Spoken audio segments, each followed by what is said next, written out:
right, hi, we're live. If anyone's in the channel, hi, thanks for joining us for Ailing Isle again.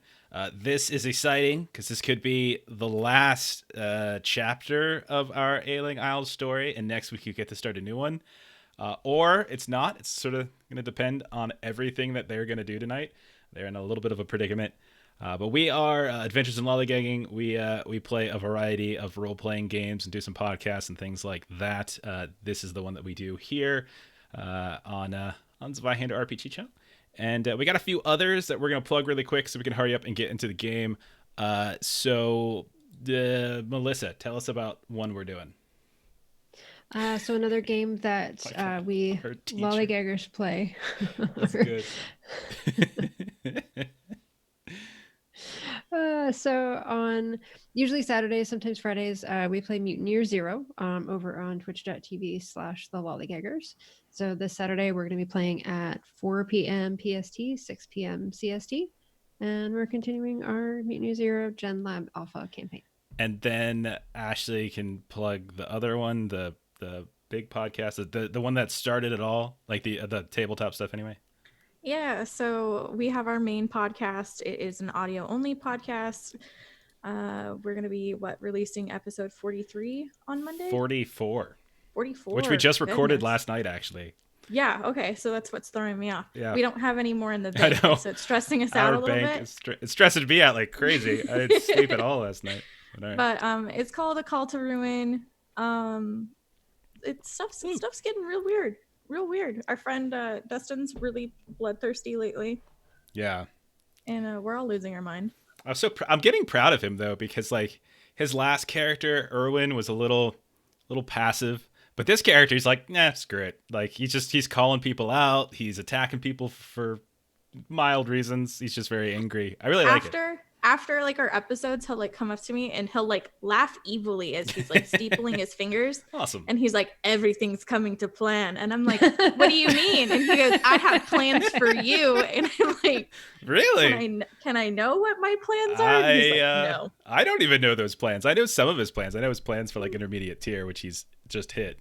I don't know his plans for apparently he has plans for me, so I'm frightened. Nice. I'm probably going to die. Cool. I mean, you know, from a story point, Justin, plug the other stuff that we do. And by the way, I didn't publish our episode this week yet. Probably coming out tomorrow. Sweet. All right, good. So we do the Lollygaggers podcast. What kind of all this kind of stems from? This week we talked about a bunch of stuff we've been noticing in the news, and we also watched the first two episodes of Babylon 5.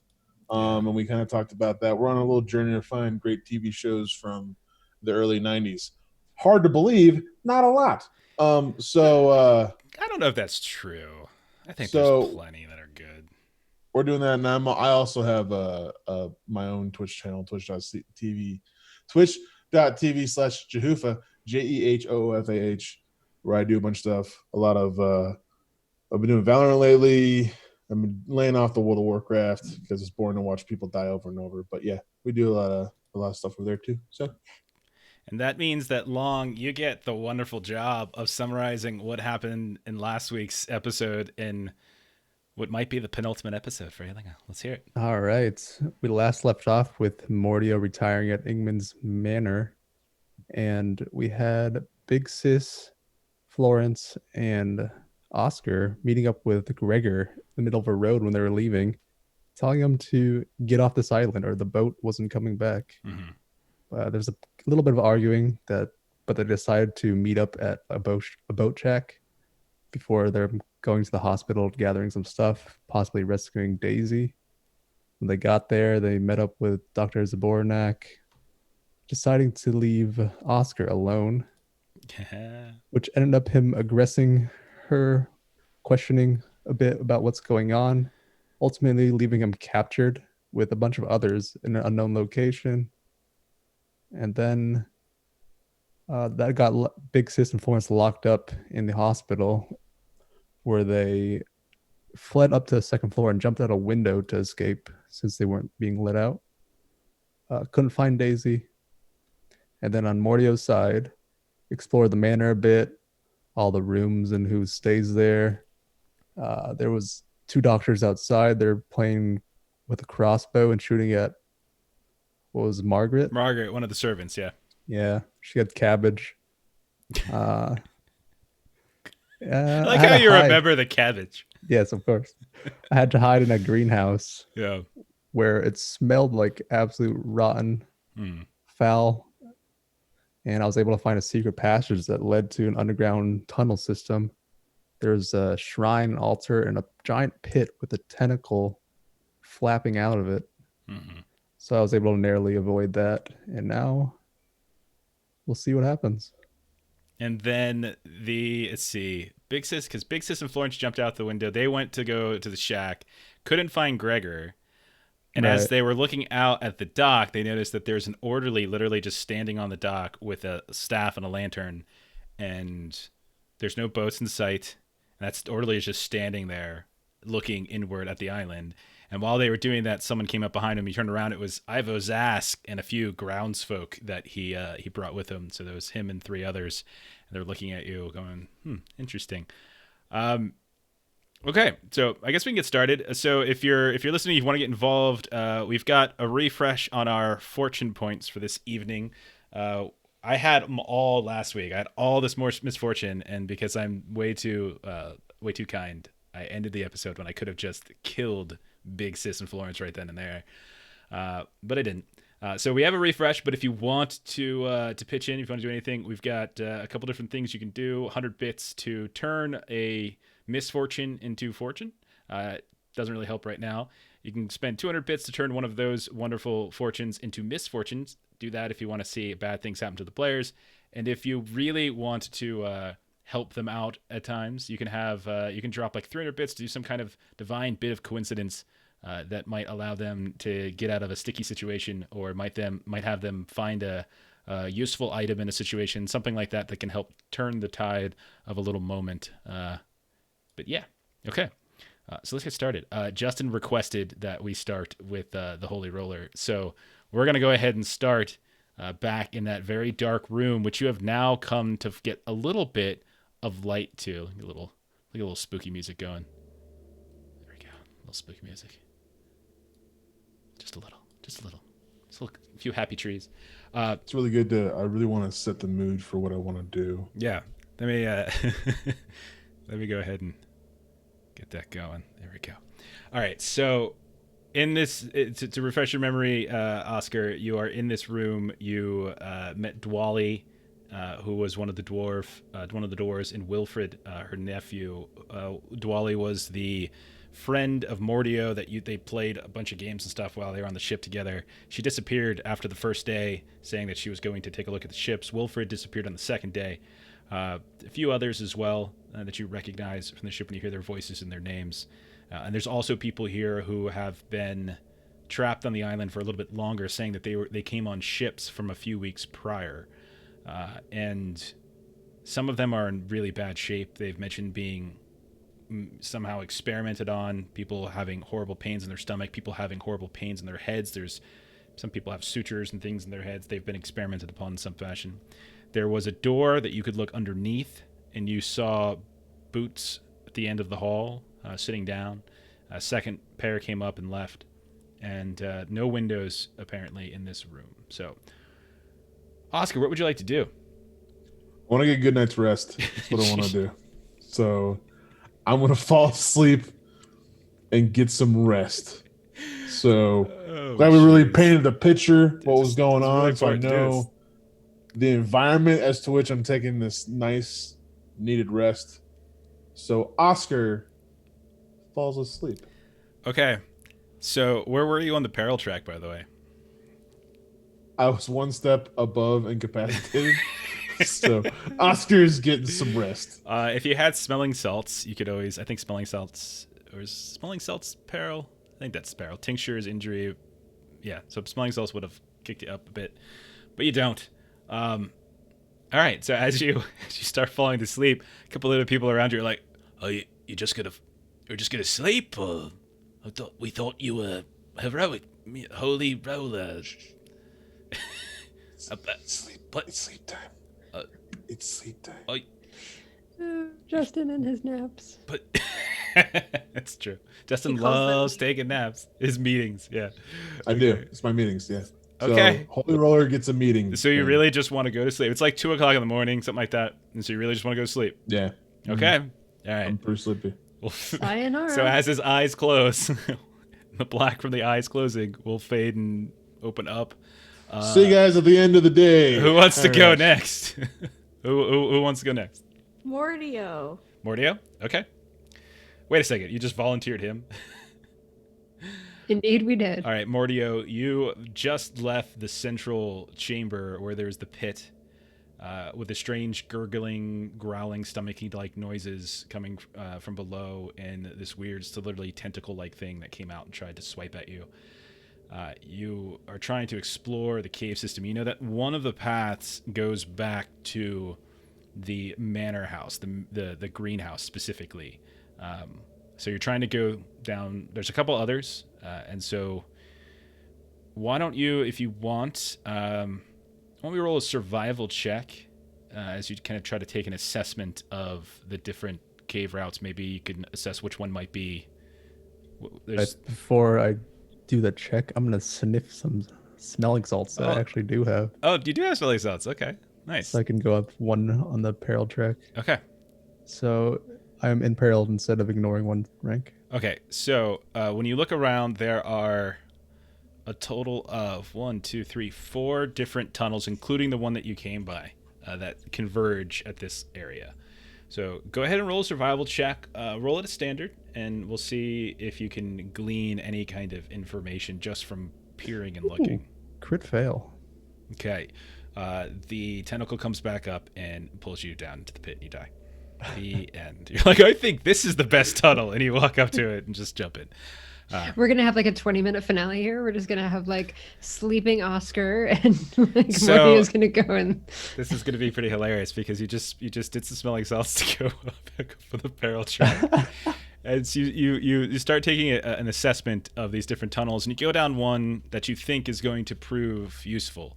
And as you do, you start getting into fairly heavy or fairly hard terrain, and you're having to squeeze between really tight walls. The ceiling drops low. You get covered in all sorts of grime and gook and like spider webs and stuff like that.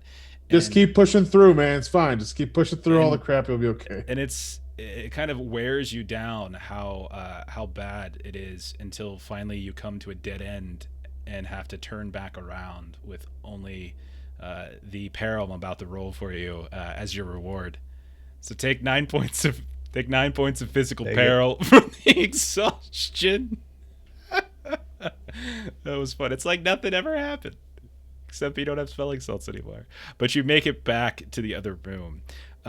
So then there's 2 other tunnels. One of which, when you peek down, you can see that there's water. Like eventually, when you take a few steps in its direction, you see that there's a full kind of grimy, greenish, salty-smelling water that disappears underneath a cave wall about 20 yards out that your lantern is giving you light of. And then there's another one that heads eastwardly. I'll follow the water down the tunnel. Okay, so you stick around the outskirts as best you can without trying to go too deep into it, and you realize that the water it's an ancillary cavern that's kind of attached to the bigger to the bigger cave opening. And eventually, as you walk maybe about 20 yards around the outskirts, you realize there's no way forward unless you were to dive into the water and perhaps explore. Let's see. I imagine it's pretty dark. It is very dark. You're in a cave, and it's night out. So yes, it's very dark. You do have a lantern, but Right. diving down in the water will probably snuff that. When you feel the water isn't like cold or anything. This is autumn, so you guys are okay. Thanks for the bits, Chrissy. So as Justin checks his bank account. What would you like to do, Mordio? I'll leave the lantern at the edge of the water and a couple of, like, my supply bag, and I'll hop in for a bit. Okay. See if I can see anything. Okay, so you dive down in and you start swimming about a bit. The light's only going to penetrate the water so far, But as you swim forward, you realize that the broadness of this cave begins to narrow and narrow until there's just kind of like a singular underwater kind of cave tunnel that continues to head. You think probably northernly. You're not entirely sure, but probably in a northerly direction. You can kind of peek up and get a little bit of air underneath the top of the tunnel as the ceiling collapses down onto the surface of the water. But going any further, you would be completely out of light. But you can see that there does seem to be a way out of this tunnel, at least for a little while. Where the water goes, you don't know.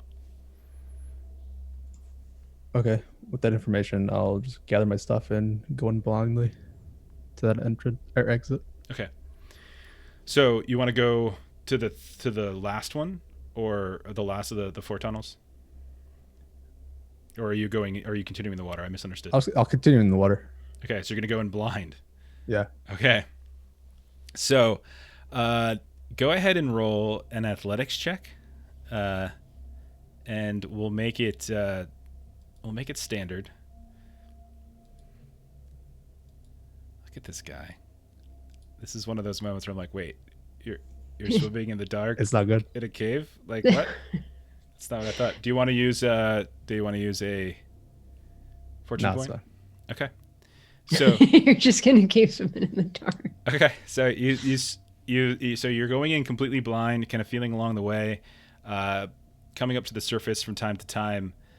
You do get to a slightly open cavern, where when you finally pitch up to the surface of the water, you don't feel the rock ceiling immediately above you. You kind of reach up and your hand kind of extends, and there's a gradual growth in height of the ceiling. It is very, very dark in here, but roll an eavesdrop test. You're exhausted, however. That was a good long swim, and it was also a bit frightening being in the dark. So I'm going to give you another 4 points of peril, as you're now soaking wet. Eavesdrop's no good as well. Do you want to re-roll that? No. Okay. You look around, and you're in complete darkness, save one tiny little little glow of light coming from about 20 yards across this cavernous opening. You're gonna get eaten by something super cool that you're not gonna see or hear. So am I completely out of the water, or is it water that's with open? You're like caverns or wading in it at this point. Waiting. It's probably up to your waist, your stomach, chest area, something like that. All right, I'll swim around until I can feel some land. Okay. So you continue to move forward a bit, and eventually the water goes as low as like your knees. And as you swim further away from the opening that you just came out of, you can actually start to see a shift in the cave wall ahead as more light begins to show. It's not a ton, but since you've just came out of essentially darkness, it actually is very easy for you to see. You continue walking a bit, and you realize that this cave seems to open up to the outside. And you hear now the sounds of waves. And there's still a lot, like a little small, maybe 3 to 4 foot deep path of water that heads in the same direction that you're going, kind of in a northward trend out of this little cave opening. It seems to connect to the ocean. Okay. Yeah, I'll try and find a way up out of this cave. Okay, so you continue to follow the light as best you can. You start climbing over some jagged rocks as the water itself pitches underneath what looks to be some kind of rock wall, but you can kind of scuttle over it. Go ahead and roll a coordination test at standard. Hey, I got this one. So this Pass. it's super slippery rock, but you are able, because swimming underneath it probably wouldn't work, and so instead you climb over this kind of rock bridge in front of you, and then you are suddenly out, and you can feel the wind on your face, and you can see the moon, even though it's not full, and some stars in the sky reflecting off of the ocean's surface.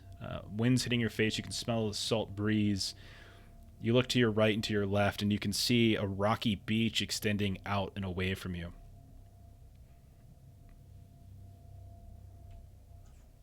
Yeah, let's follow the beach. Which way do you want to go? Would be east or west? Let's go west. Okay. So you start traveling westward, hopping over the jagged rock from time to time, and eventually you hit what looks to be a sandier inlet. So there's just sand, and it's not as much rock at this point, so it actually looks like a proper sandy beach with the waves coming up. And you see a couple other caves here and there along the way, some of them too small for you, some of them kind of halfway up. When you look southward, you see that that there's a kind of a large cliff, and you realize that you are at the base of that cliff. When you arrived on the Ailing Isle, you saw something very similar on the south side of the island, except there was that ramp that kind of came up and allowed you to get to the upper terrace of the island where pretty much everything is. And you realize that you are at the bottom of that terrace, but you're on the north side of the island now. You can't make out anything at the top of the cliff. You're not sure how high it is, maybe 50 yards. It's hard to tell. And it doesn't look like there is an easy path up that you've seen in the 20 minutes that you've walked. Okay. Maybe I'll trace my steps back and go the other way. Okay. So you head back in the other direction, and you find where you came out of the cave, and then you continue eastward, and this pathway stops even quicker, and the rocky parts of the beach that you're on completely dissipate, and they jam into more of that cliff as the cliff seems to jut outward. And you can't really progress any further unless you were to hop in the water and swim around this cliff. So if you want to look at at our map that I was showing you, I can give you kind of a general idea of where you were, where I'm pinging. So I can show it to other folks too really quick. So I was looking at the map. I'm like, oh, please don't let him be there. And that's where let him he be is. where? Exactly where he is. What's wrong with where he's at? It is not somewhere that I can wave and say hi to him. So you somewhere in this area is kind of where you've been. Now, obviously, you don't actually have that map with you as Mordio, but you kind of get it. Okay. Okay. What do you want to do now? I'm gonna... So there's no easy way up? You have not found an easy way up at all. Does not appear to be any ramps like you saw on the south side of the island. How rough's the water? Decently.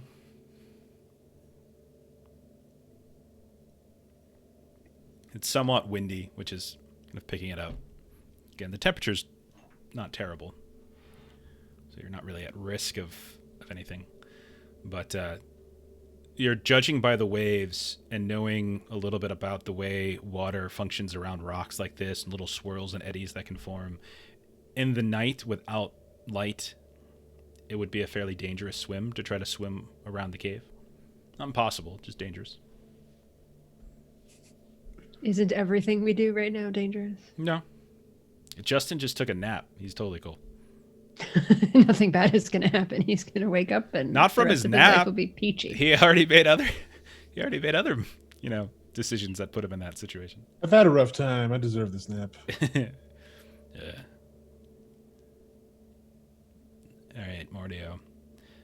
While you think about what you want to do, why don't we I'm switch? gonna take a 15-minute break on the beach shore with my incense to think about my decision. Okay. So you sit down, meditate a bit, and we'll switch over towards Florence and Big Sis, who you are face to face near the main gate on the south side of the island that you first walked up to, rang the bell, came inside during the storm. The dock storage is off to the west a little bit, not too far away. This hasn't been fully repaired, but the boat was removed. And you're face to face now with Ivo Zask, who seems to be holding a sword in his one good arm, and three groundsfolk, three villagers, one or two of them who are holding torches. Let's say two of them. And he just looks at you and he said, "Out for a late night stroll, are you?" Oh, certainly. How about yourself? Just securing the grounds. I believe the two of you might want to come with us. Safety precautions and all. Well, that's why we came together. Safety in numbers. We'll Absolutely. be able to handle So, ourselves. I suppose 2 is fine, but 6 is better. And you can see that he does like a little motion with his head, and the groundsfolks guys begin to start surrounding you. Oh, where are you guys heading? We were hoping to get some stargazing in. Well, it's a bit late for that. Well, we were up at the manor with you. We just didn't want the night to Sure, end. we've got a big day tomorrow, so best you come with us. What's tomorrow? Oh, services. Oh, what kind of service? We're at the church. Yeah. We knew there was a thing because we were sent to go get some fruits and such for the service. Well, the Reverend Mother always had a sense of humor. And you see all the groundsfolk chuckle, and as if they get the joke, and the two of you are not in on it. So these are townsfolk. These are not wardens. No, we actually don't have any of those in this game because we're outside. Sorry, I meant Orderlies? yeah, sorry. There is an orderly down probably 150 yards or so down the ramp by the ducks. Right. Okay. But they have surrounded you. And they're all holding weapons. 2 of them are holding torches and some kind of cudgel. One of them has what looks like probably a staff of some kind. And then he's got his sword drawn. And he looks at you and says, why don't we just go ahead and take those weapons for you? You probably had a bit of drink tonight. Don't want you, hurting anybody with them. Nope. Oh, I Nope. won't. My These weapon's staying with me. And the two on either side of Big Sis, 2 groundsfolk begin to kind of reach down and grab one. And by Florence, the other one, the third of the groundsfolks, he reaches out as well. He's like, "No, I'm afraid I must insist. Doctor's orders." We aren't patients, though, so I don't understand why that's necessary. All right, enough of this. All right, I'm Drop gonna your weapons, try- or we'll run you through right here. Why? I don't have to answer that.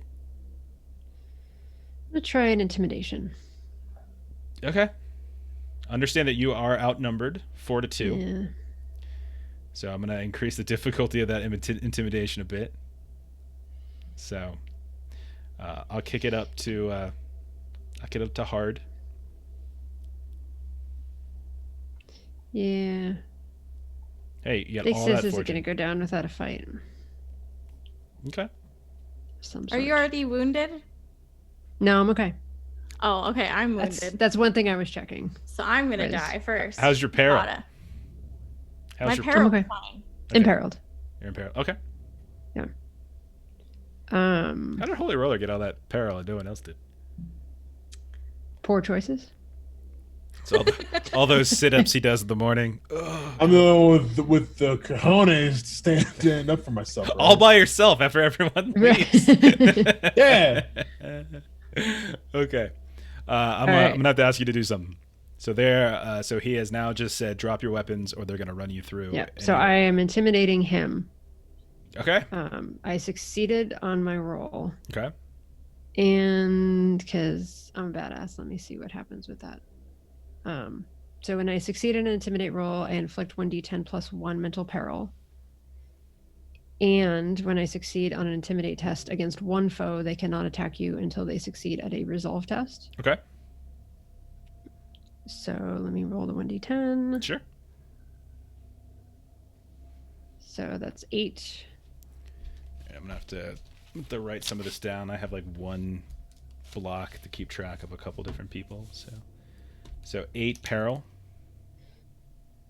Okay, that's on Ivo specifically. On Ivo specifically, and he is specifically the one. So that was I used menacing demeanor and appalling main. So you see him like kind of take a step back for a moment, and like his arm slacks a bit, as if he is a little uncertain. Do you do anything at this point? I will. Florence as well. You're welcome. I'm gonna try to grab Florence and just push through these folks. So like I'm not attacking him, but I'm kind of pushing past and away. Okay. See if that works. Okay. So, which way are you going?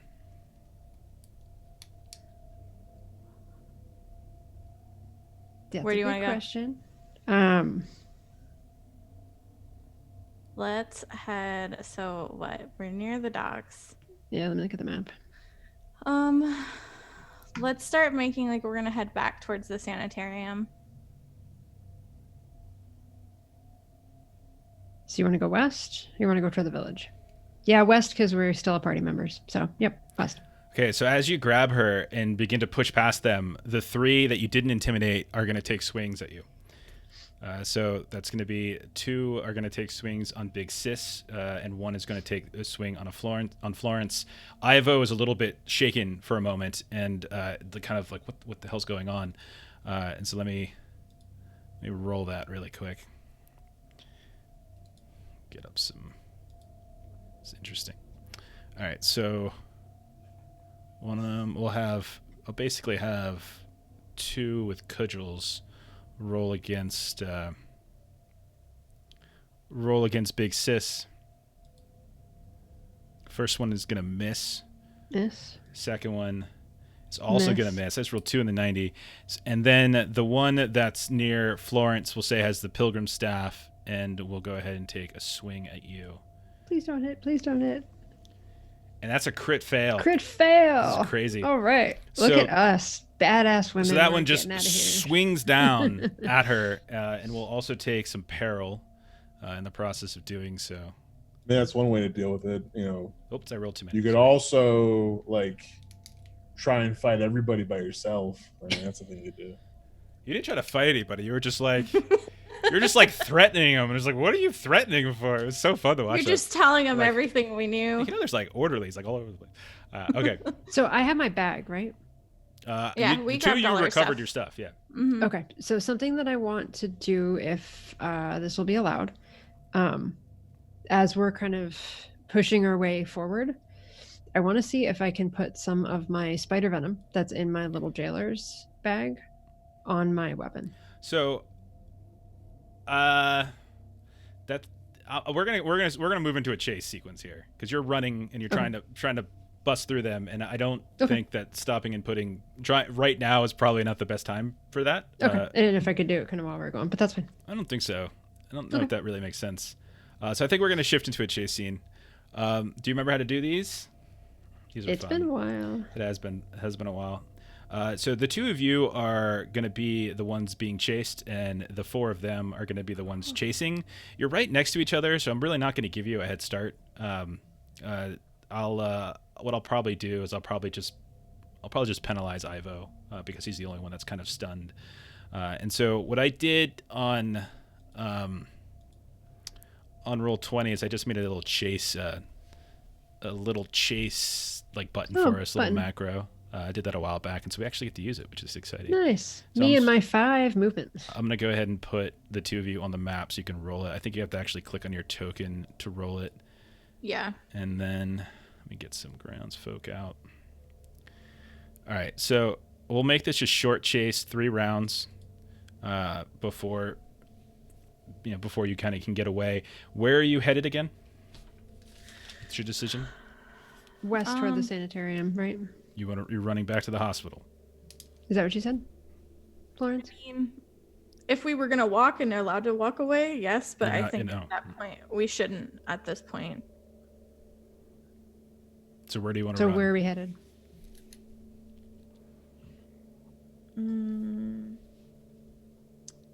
Like hugging the coastline, maybe?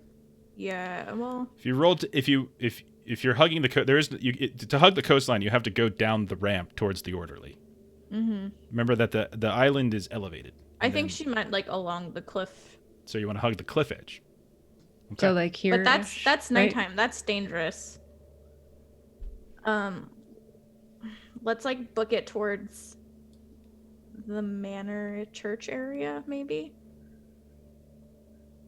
Because we don't know where Oscar is, but we do know that Mordio is at the manor. Okay. All right. So then go ahead and the two of you roll the chase button for us. And 0 head start, right? Yeah, I don't. You guys are right next to each other. It doesn't make sense. They have AP. They can run after you. And then movement subtype. There's nothing you have to worry about for that. Okay. That's only if like we were doing horses or something like that. All right. Ooh. And then I'm doomed. and remember that what the two of you are calculating escape values, and then they're calculating pursuit values. If at any point after the end of a round their pursuit values exceed your escape value, they can attempt an athletics test to basically take you down. You get to resist it possibly, and if they take you down, then you're out of the chase at that point. And then if you make 3 rounds, we'll say you find some way to escape into the fields or something like that. All right, so let me roll for.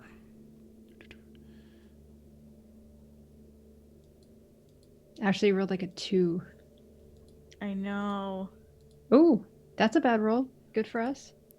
Yep. But there's 3 of them, and then there's good That's old. Less good. Oh, why I'm getting that whole like no character found, and then I'm gonna say I'll penalize Ivo -3. I know that I'm just sort of playing that a little bit fast and loose, so I'll subtract 3 from this, considering he was sort of like a little bit confused and stunned. So he's lagging behind, but the other 3 are chasing, and 2 of them are going to attempt to tackle Florence from behind. As you do the classic like movie thing where you grab her hand and 2 of you are starting to run. You don't realize if you just let go of her hand, she'd probably run faster. So she's lagging behind you a bit. And these 2... Because your legs are just huge. Yeah, and so she's like stumbling in the dark. There's some light because there's people with torches. You have lanterns out, but you're just running and running and running. And I'm going to go ahead and make 2 attempts to... try to take you down.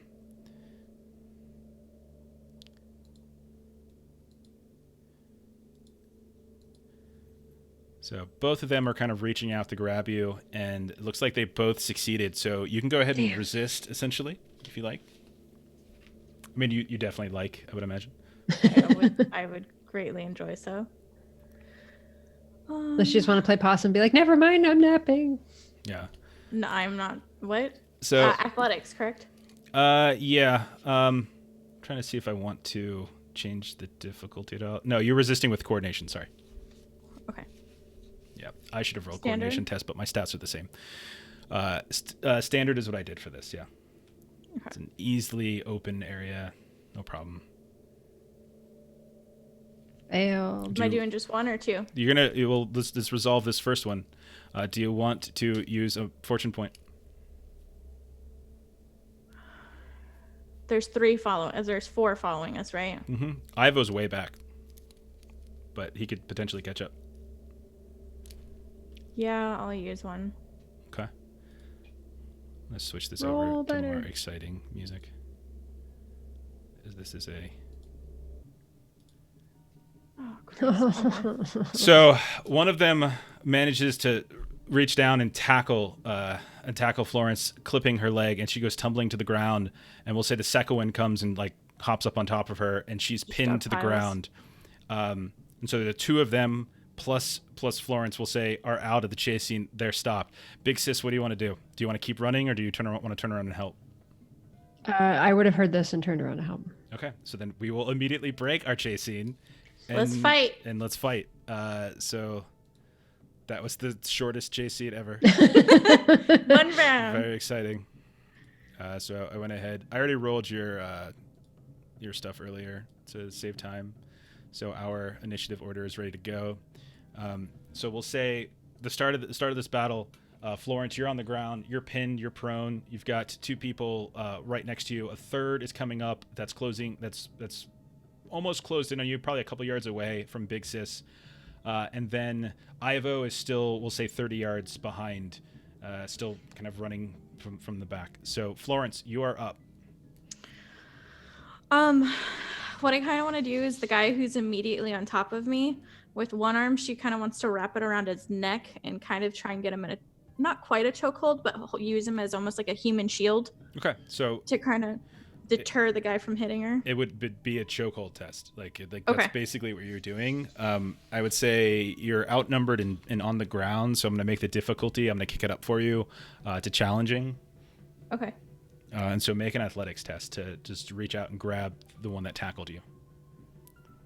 Fail. That's a fail. Do you want to use a fortune point?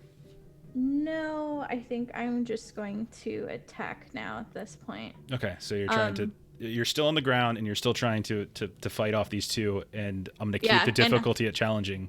She's got one of her throwing knives, like, tucked in her shirt. She's going to pull it out and just try and stab with it. Go for it. So challenging. Fail. Fail. Do you want to re-roll that? Wow. Probably, yeah. Okay, go ahead and do it. That's a crit success. So way better. All right. And that's 11 damage. That one of them was a 6. So you did get it exploded? Yep. Okay, and then you rolled a 2 on the next one. No, it takes into account. Oh, did it? Oh, okay. Yeah, the first 6 you rolled the first D6 you rolled was a 6, and the second one was a 2. Got it. Okay. So it exploded for you. All right, so 2 on Florence, 1 on Big Sis, and then there's Ivo in the back. Okay, so you took 11 points of he took 11 points of damage. That'll move him down on the track, but not in rolling in injury territory yet. Still lightly. Okay, so then it'll be you have 1 more AP if there's anything you want to do. I think I'll just hold it because I'll probably need to parry. Fair enough. Yeah. All right, it's Oscar's turn. Oscar, what are you gonna do? Oscar napping? Yeah, I had it up here. I just wanted to see what you're doing. What I'm actually physically doing? Yeah, are you rolling over? Well, I have my tail in my hand. Okay. It's adorable. Yeah. It's adorable. All right. So it cuts from that chase, like high action scene, hard cut to me, just like. Exactly. And then Mordio, are you still just smoking the incense at this point? Yeah, pretty much. Actually, you're probably exploring the caves at this point. The timing was a little off. And then Big Sis, it's your turn. Okay, so I am going to do a take aim and an attack on the one that was attacked. Okay, so you're going to move first to get to him. Yeah. And then you'll take aim at 1 AP, and then you'll attack for your 3rd AP. So go ahead, treat it as standard. It's 2v2 in this engagement now. Okay. And then because I spent is it standard after the take aim? Standard, take aim gives you +10. Okay, sorry. So routine. And then... Okay, if you want to. With my roll.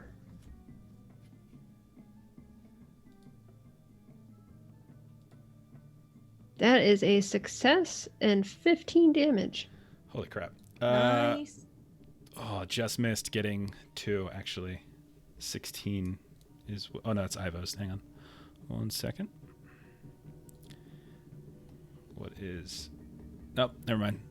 So, yeah, that'll move him down to... sorry, I'm looking at the peril track. 1 moment. Is he going to try to dodge or parry? Sorry, I screwed up last time. I actually should have rolled for moderately on this guy because I was looking at peril, and the damage his second tier of damage threshold was 10. You did 11 damage initially, right? Yep. And so let me roll for moderate just to be fair here. I'm sorry, I should roll the d6. I'm all over the place. What am I doing? And I did get it. So he hyperextends his elbow. So until fully recuperated, a flip to fail the results of all actions in combat that rely on. Ooh. That should be ranged Ranged weapons. But yeah, okay. All right, so flip to fail on range, and then you did 15 more damage, Yes. which moves him down to grievously. And so let me roll 3d6 for that. No injury. So you come up with, what weapon are you using? The maul. Okay, so you just cleave right across his back, and he just screams out in pain. And that is the end of your turn. Then it'll be the 3 regular groundsfolk people who will go. One of them will attempt to chokehold Florence. I think the one on the ground, one of the 2 that were there near you. I'll go ahead and. Jeff, did you try to dodge that one? I didn't. I don't have AP yet. They haven't gone yet. Oh, okay, that's right. So, I rolled crap on their initiative. So, yeah, I think I'll go ahead and just take aim twice and try to chokehold as best I can, and go from there.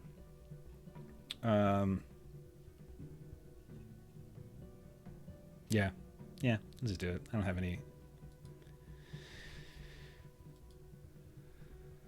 Okay, that's good.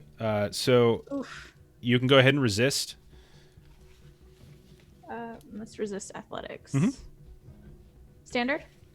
Yeah, that's fine. Sorry. Resisted. Okay, you managed to knock it out of the way. Then the other guy who has now been attacked will turn his attention away from Florence and will see this big ogre standing behind him, and he will swing out wildly with a cudgel at Big Sis. So he'll turn around. It's 2v2 in this engagement. 2 people are prone. Or actually, yeah, I think he will. You just did a bunch of damage to him, so he's just going to turn around and swing at you. And Bring it. I'll go ahead and take aim. So this will be... It's gonna hurt. I've rolled in the 90s again. I can't roll. I'll spend a misfortune to re-roll that. Yeah, let's do it. All right, so that'll go through 14 points of damage onto Big Sis.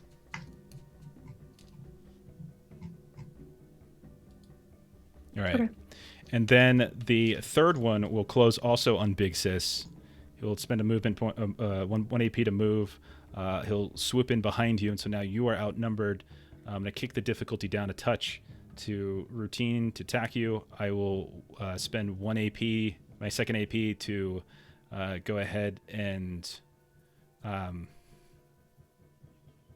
take aim, and then I will roll another cudgel attack. So that's going to be 10. That'll also succeed. Only 6 points of damage this time. Yeah. Okay. And then Ivo will spend his whole turn just running, and so now he's caught up to everybody. Florence, it's your turn. You're on the ground. I guess I will spend 2 to get up. Okay. And then I'm going to attack. Do you have a point in coordination? Do you have any skill ranks in coordination? Coordination, no. So Okay. that's why it's going to cost All me right, 2. me too. And I'm just going to attack the guy who's most injured. Yeah, the one that you hit the first time. Hey, Chuck. Yeah. All right, so go ahead. Standard or routine? Because You're outnumbered I have now. this. You're Oh, okay. outnumbered 4-2, so this is we're gonna make this challenging. okay.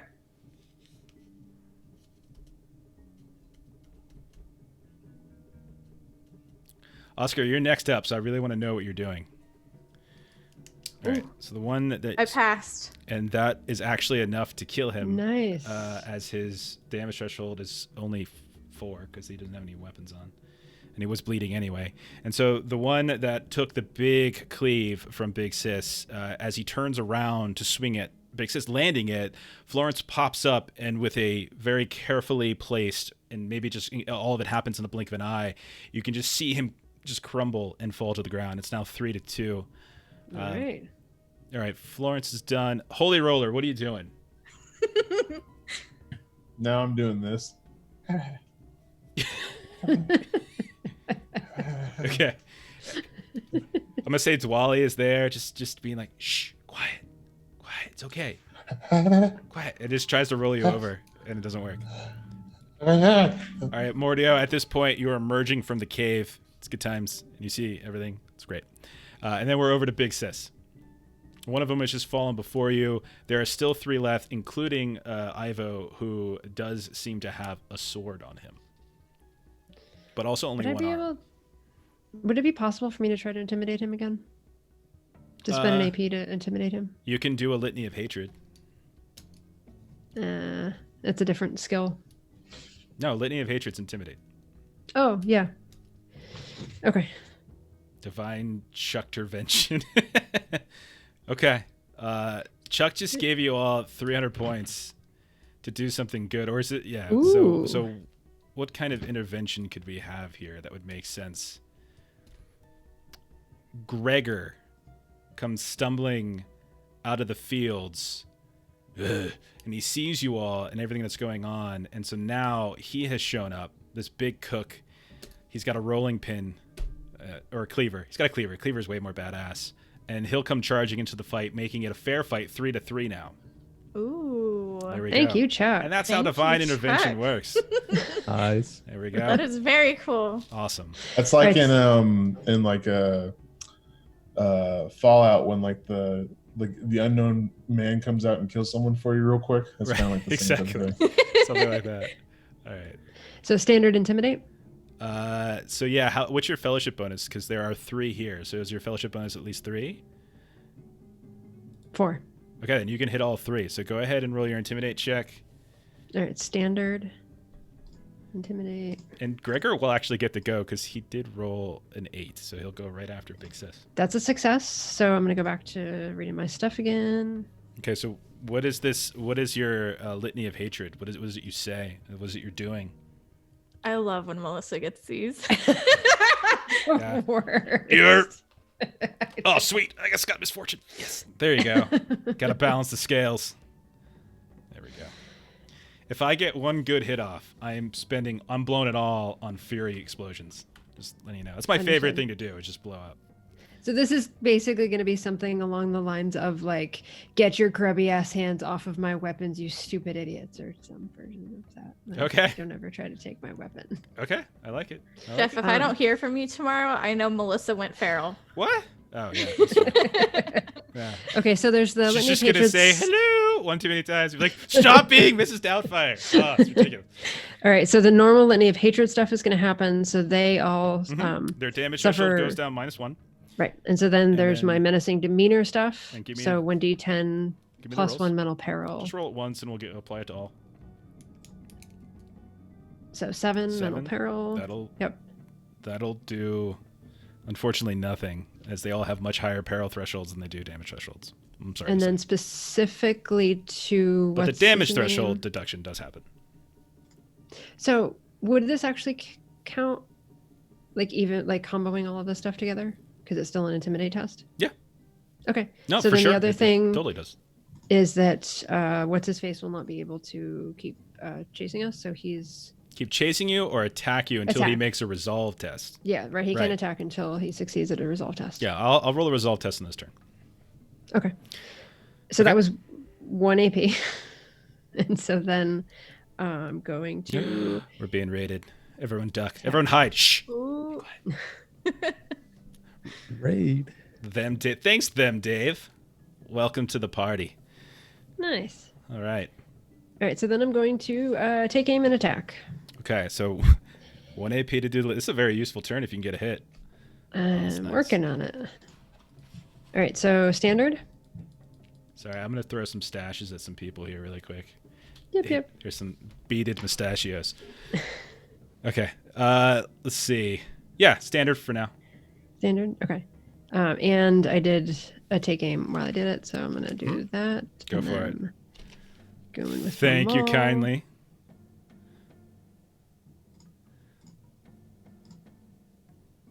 And that's a success. Okay. 9 damage. All right. I don't bank AP with these. I just go all out in offense. Best offense is a good offense. That's not the phrase. Okay. 9. Does 9 do anything? 9 will do something. Yes. Let me double check because you just reduced their damage threshold. It reduces it to 9, so it doesn't exceed. So one of them will move down a step. Can I spend a thing? Absolutely. So I'm you gonna want to do that. explode it? So okay. So you're going to spend Yeah. a fortune to explode. Yeah. So what did you roll? Let's take a look at your roll really quick. So you had rolled a 3, so that's now a 6. So go ahead and roll a d6 now. So you're up to 12, and now roll another d6. So 14 total points will move them down 2 steps now. And so now I will have to roll for a moderate injury. Gosh, I keep rolling that one first when I should be rolling my d6 first. Okay, I'm good. But you did move them down 2. My pen's not working, but we're good now. Oh my god, the recuperation would have been 11 days. Right. Well, the other one was like 14 days, but he dead now. So Yeah. I he really, never had a chance or something. I really want to injure 9 somebody days. because I just added no mercy. So now if I ever injure somebody, they actually get 2 injuries instead of 1. So Awesome. I really want that to happen. Awesome. All right, are you you're good to go? That's all Yep. your Spend all 3. Hi, Jen. All right, so then Gregor is gonna go next. I'll have Gregor run in, and so that'll be 1. We'll say 2 AP, 2 hustles to get some in, and then he'll just take a swing at whoever it was that you were just taking a swing at with his cleaver. We'll call it a. Let's see. Do I have anything that'll work? I'll just treat it like a cudgel. Cudgels are fun. All right, so I'll make this a little bit easier because it's actually no, I won't make it easier. It's 3 to 3. That'll succeed. That will also move that person down Nice. 1 more, and then they'll go ahead and roll for serious injuries. So 2d6s, and good on serious injuries. Then they're gonna go next. It's 3 to 3, so they're not outnumbered yet. One of them did die. They're not ready to give up yet. Does he want to use the powerful use of cudgel?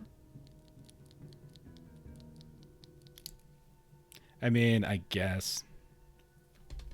Just asking. Okay. And like, does he want to? Okay. All right. Melissa's so coy.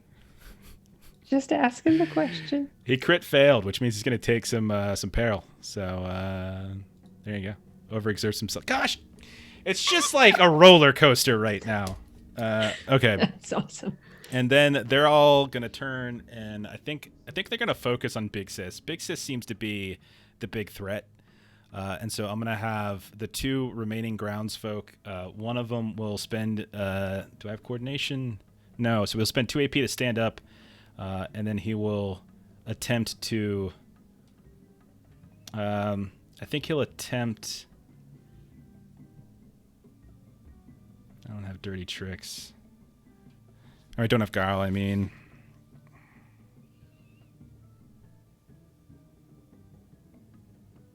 Screw it. I'm going to try to dirty tricks you and just throw some of like the flames of the torch that's kind of laying on the ground. He's going to try to throw and flick some of the embers into your eye with his last AP. He will succeed. So you can resist. You can resist with awareness. Standard. Explosions. I'm gonna throw a grenade. I'm just gonna drop it right here. I do not succeed. That is a fail. And so so you got like these burning embers in your eyes right now. This means that you cannot dodge or parry until your next turn. I don't have any AP Okay. left And anyway. you're basically blinded. And so then the other one By the light. will. All right, it's over. Show's over. See you, everybody. Oh, my Red God. up like a dancing in the lower of the night. Yeah, I had Cher stuck in my head when we started. I was like, gypsies, tramps, and thieves. Yeah, we're gonna get our videos taken down from YouTube because of our just uncanny accuracy. All right, this one's going to. I think I'm gonna attempt to knock you down. Yeah, I'm gonna attempt. I know it's stupid of him, but I'm gonna try to knock you down first, and then we'll go from there. So coordination, a success. I'll say you are. What do I want to do? Doesn't say you can't resist, so go ahead and roll your resist for getting knocked down. So it's coordination. Who? Big Sis. Oh, okay. Sorry. So I'm doing Mm-hmm. standard coordination. Yeah. Nope. And you are knocked down. Then he will take aim, and he will swing with his last 2 AP. This just went bad. She was like, "Oh yeah, I'm badass, and I'm blind, and I'm laying on the ground, and I'm Gregor's- getting my ass kicked." And that's a success. And I have 3 pieces of misfortune, so I'm going to explode one of those and get you to 10. And so that's 1 bit of misfortune gone. So that'll be 10 plus a d6. And that's 16. So now it Eek. explodes again. That's Eek. 20. That's 20 points of damage. So you first get torch embers thrown into your eyes. You're looking around as you can't see anything. The next one just knocks you over. You fall down to the ground, and then a cudgel crushes right in the back of your neck, and you take 20 points of damage. How many steps did you just go down? 2. And I think I can do this. I think I want to use one of them to give you an injury. Or should I save them? I want to save them. Nice young. Okay. And then next up will be Ivo, who will go ahead and do his resolve test to see if he can do anything to you. If not, he'll just murder Florence. No, he fails. So he'll go after Florence instead. Seeing that you're on the ground taken care of, he will charge after Florence. He'll spend an AP to move. He will take aim and he will swing. Let me pull up his sword sheet, because he actually has a mortuary sword.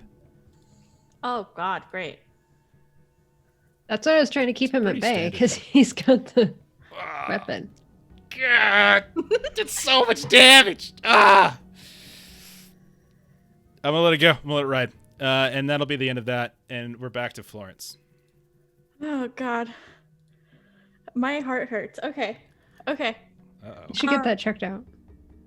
Dude, this stresses me out so much every time. I don't know why. I take it so literally. Okay, If you die in the game, you die in real die life. in real Ashley. life. Fight.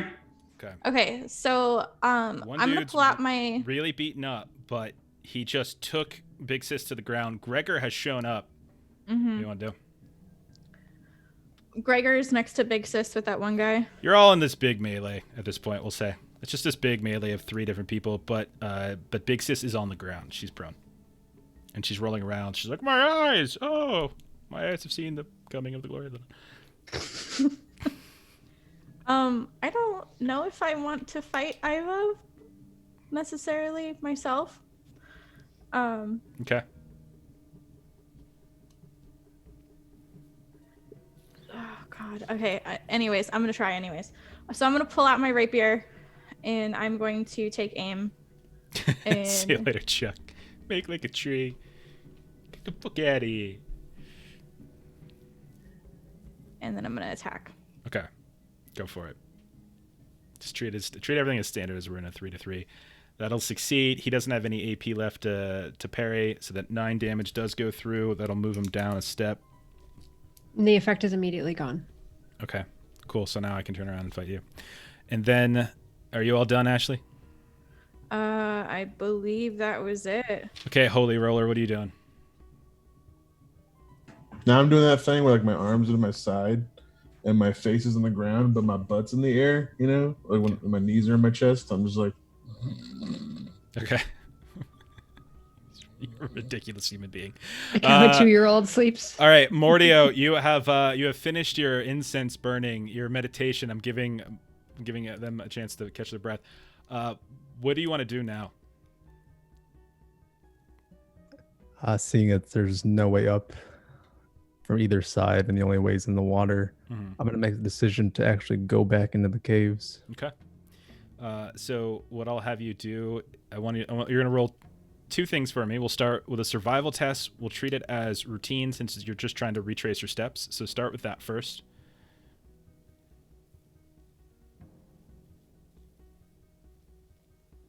Okay. Success. And then now roll an athletics test, and I'm going to say this is just treat this as standard.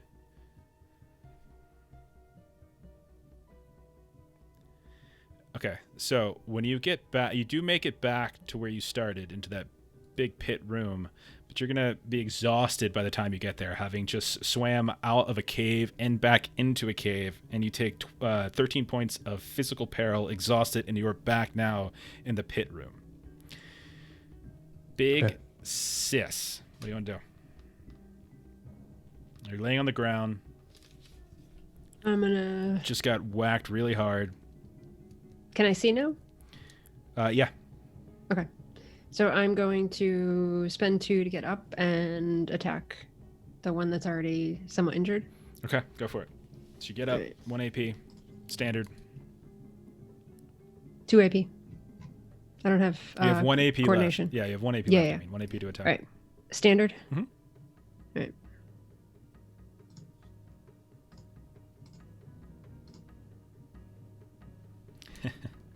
And that'll kill him. Describe how this guy goes down.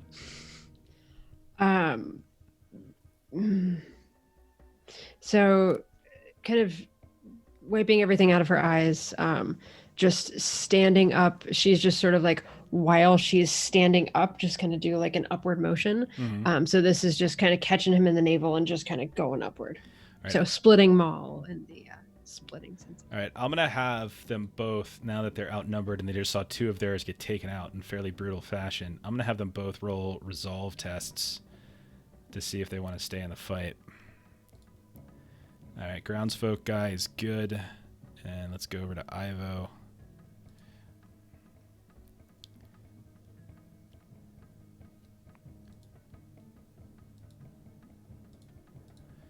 And they're both good. Okay.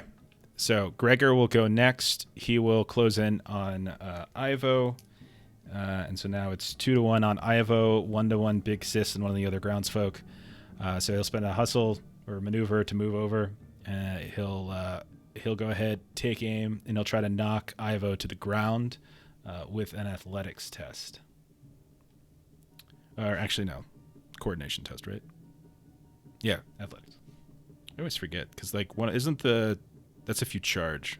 Chokeholds athletics, disarms cord. No, like the takedown. There's one like if you charge, you can roll athletics. So it's just yeah. gonna be coordination. So he's gonna roll coordination, fail to knock him down, and then I think he'll swing with whatever he's carrying. What did I say? Cudgel. And Yeah. we'll make that 10. And that'll fail as well. Okay, so then the last of the remaining groundsfolk maintained its resolve, and we'll go ahead now with Big Sis standing up. This one will take aim twice and will swing with its cudgel. This could go badly. Not if I roll the frickin' 80s. I'm not mad. And then Ivo, seeing that he is outnumbered, will continue to go after Florence. I think he'll take aim once, and then he'll lunge forward with his sword. Yeah, that sounds right. And probably save the last for his defense. Yeah, let's do that. And it'll be -10 for him since he's outnumbered. And I think that's a success, right? Mm-hmm. All right. Did you have any AP left? I don't think so because you spent 2 to get up. Yep. So- Well, no, I spent 1 to take out my weapon, and then took aim and then attacked. Okay. I'll go ahead and spend a misfortune then to explode the 1, which will Okay. take that up to a 13. And then I'll roll another D6. And that'll take it up to a 14. So 14 points Oh of my damage. How'd that do you? I am grievously wounded. Please roll 3d6s. Do you want me to just roll the grievous injury? No, just roll 3d6s because you got to roll Okay. a 6 first to be Oh, able to yeah, get injured. 2 sixes. Oh no! All right. So now you can roll the grievous injury thing. Oops. Gotta Gotta click click myself. There we go. Okay. Uh-oh. I'm unconscious. Now, I must undergo successful surgery. remember that you can spend a Oh. fate point if you want to avoid an injury. Crap. Yeah, I'll do that. Okay, so you get rid of your fate point. You're no longer unconscious. You still took the damage. You get whacked over the back of the head. You stumble for a second, but keep your consciousness. But you can feel the back of your head bleeding a bit. Kind of this strange warm feeling. And then it'll go back to Florence. Not expect this to happen. I guess I was already super injured when we came into this, I know. so let's see. I guess What from? I will. We haven't had combat. Oh, from the night when you were, the night with the zombie guys, not the zombies, but the crazy. Okay, gotcha. Yeah. All right. Because I never got healed after that. Yep. Because we were. If only you were in a hospital. Well, no. Remember, we didn't trust them anymore. That's your call. But what are you talking about? You didn't trust them anymore. The next day, you let Daisy get examined by one of them. Right? Still, Melissa. Don't okay. I'm going to die soon, so you're never have to hear it again. It's close. I'm one of them. die. I mean, you've got two that are dead. Ivo's hurt. If you die, you don't have to hear anything ever again. So there's that. Ivo's really hurt. Yeah, or not really hurt. He's a little bit hurt. You're outnumbered 3-2, or you outnumber them 3-2. So everything is going to be bumped up to routine. So to routine. Okay. So then I'm gonna take aim twice. Go for it. And I'm gonna attack. Do it. Do it.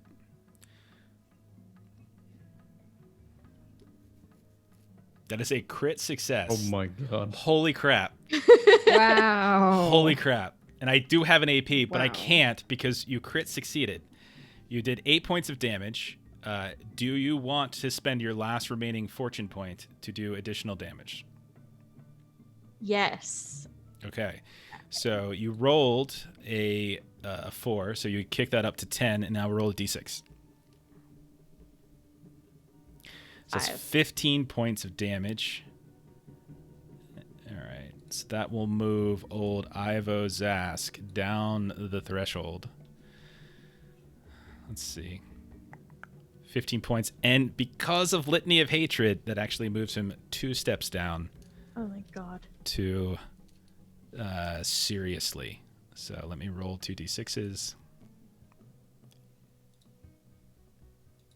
And I'm good on injury. Okay. So then, Holy Roller. Tell the people what they need to know. Now I'm completely like starfished out, and I've pushed people out of the way. I'm just like that big belly up in the air. Other people around him say, he does realize that we're all sharing this room. There's not enough room for him to stretch out like that. Should we just kill him now? And I'm just like, maybe we should just kill him now. I haven't eaten in like 2 weeks. I don't mind eating cat. And these are the conversations that are happening around you. Mordio. But I am getting well rested. You are. So- Mordio, you are back in the big room. What do you want to do? Go down that last east tunnel that I haven't checked out yet. Okay, so you start heading down that one. We'll find out what happens on your next turn. Big Sis.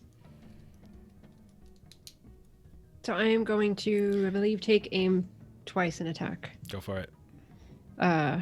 Who looks worse, Ivo or the other one? Ivo looks pretty hurt. The other guy hasn't actually taken anything yet. But you have to All right, spend I'm an gonna- AP to spend an AP to move over because things have kind of split up a little bit. Okay. Because Ivo is right up against Florence. If you spend if you spend an okay, AP, then I'll just stay where I am. I'll stay where I am so I can take aim twice. okay. Well, if you go over towards Ivo, you're outnumbering him 3-1 in an engagement because Gregor is there as well. So Oh. you would have I would punch it Okay. to easy, and then you can take aim, which would effectively make it plus 30%. Trivia. Okay, so I'll do that, and then I will attack. Go for it. I still do have an AP, but it'll be very difficult to parry.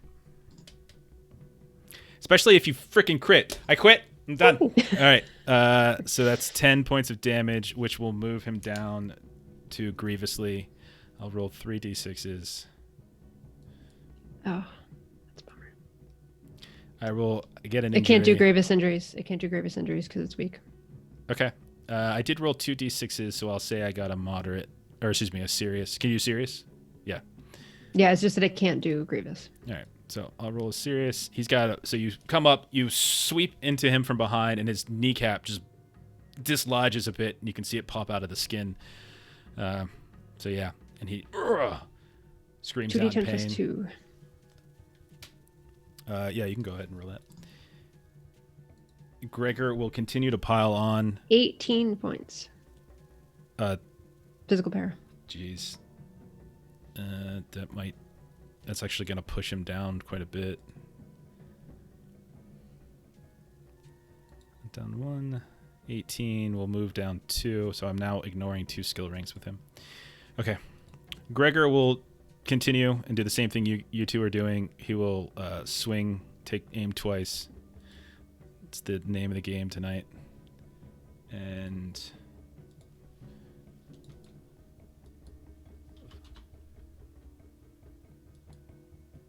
so wait, if I make it easy, and then he takes aims twice, so I'll just do situation modifier 40. How did he fail? Oh my gosh. What the heck? Are you serious? Seriously. I needed to roll a 95 and I rolled a 96. Oh, Suck it, guys. There you go. And then the 2 that are left, one of them will turn around and start swinging at old. Oh my god, that's so dumb. I think this one's just gonna go after the regular groundswell guy. Is gonna go after Big Sis. I'll give it a -10 since, yeah, that'll be a miss. Then I think I'll try to do a disarm. Knock your weapon off to the side. I'll take aim on this one to balance it out. And so yeah, do you have any AP left there, Big Sis? Nope, spend it on. So your weapon goes clattering a couple feet away from you. So you'll have to expend some AP. What did I say about touching my weapon? He wasn't listening. And then Ivo is not in good shape. Ivo is going to run with his busted kneecap. Did he have any movement penalties from a busted kneecap? No, he doesn't. That's interesting. No, just fail brawn or agility. I think he's gonna run. He's gonna run eastward, into the fields. Now running is 3 AP, so that's his whole thing. It increases his damage threshold by 3, but it does invoke opportunity attacks. So you all can take chances to swing. So go ahead. What difficulty? I'll make it easy because it's again 3 to 1.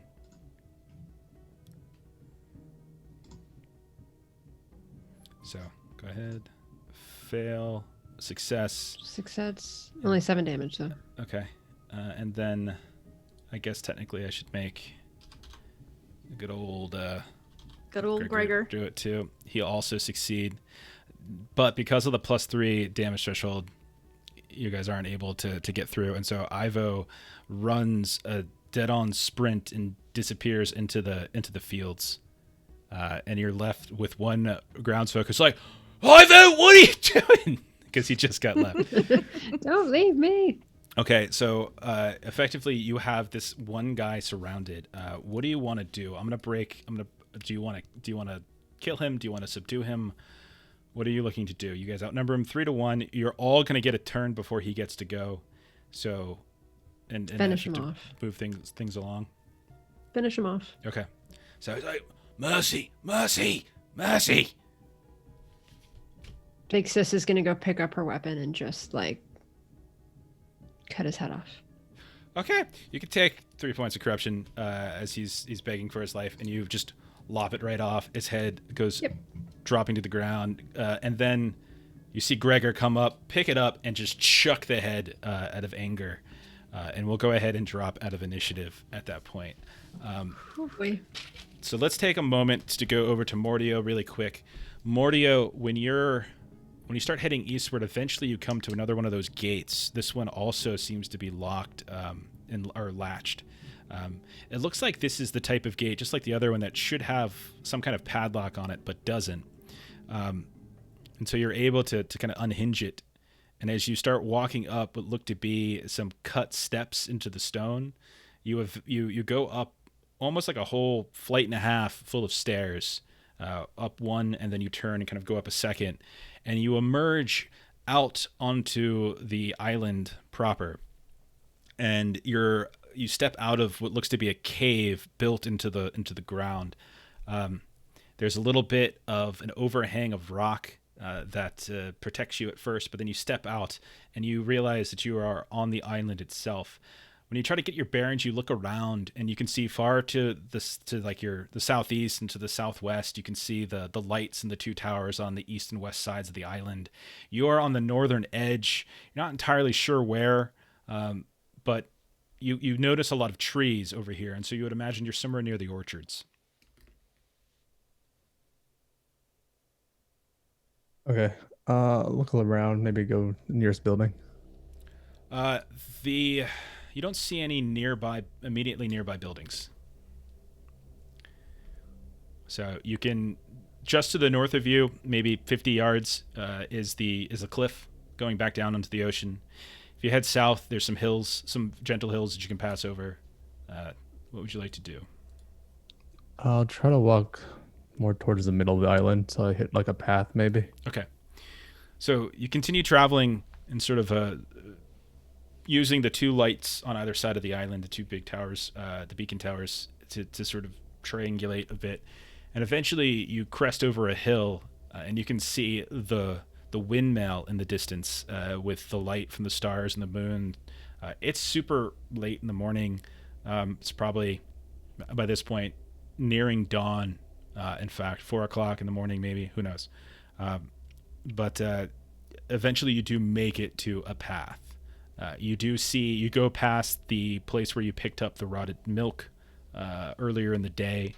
No one seems to be out and active. The goats and stuff seem to be sleeping as well. There's no real sounds. Very quiet out here. You hear bugs and things. Occasional sound of a bird in the night. But otherwise it seems to be a fairly quiet move. But you get onto the road near the windmill. Where would you like to go? I'm going to try to make my way back to the manor. Okay. Easy enough.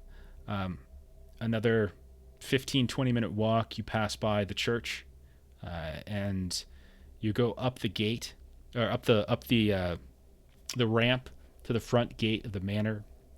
It's closed, but there's a little bell that you can signal to get the boy who sleeps in the stables in the garage to come open it for you if you wanted.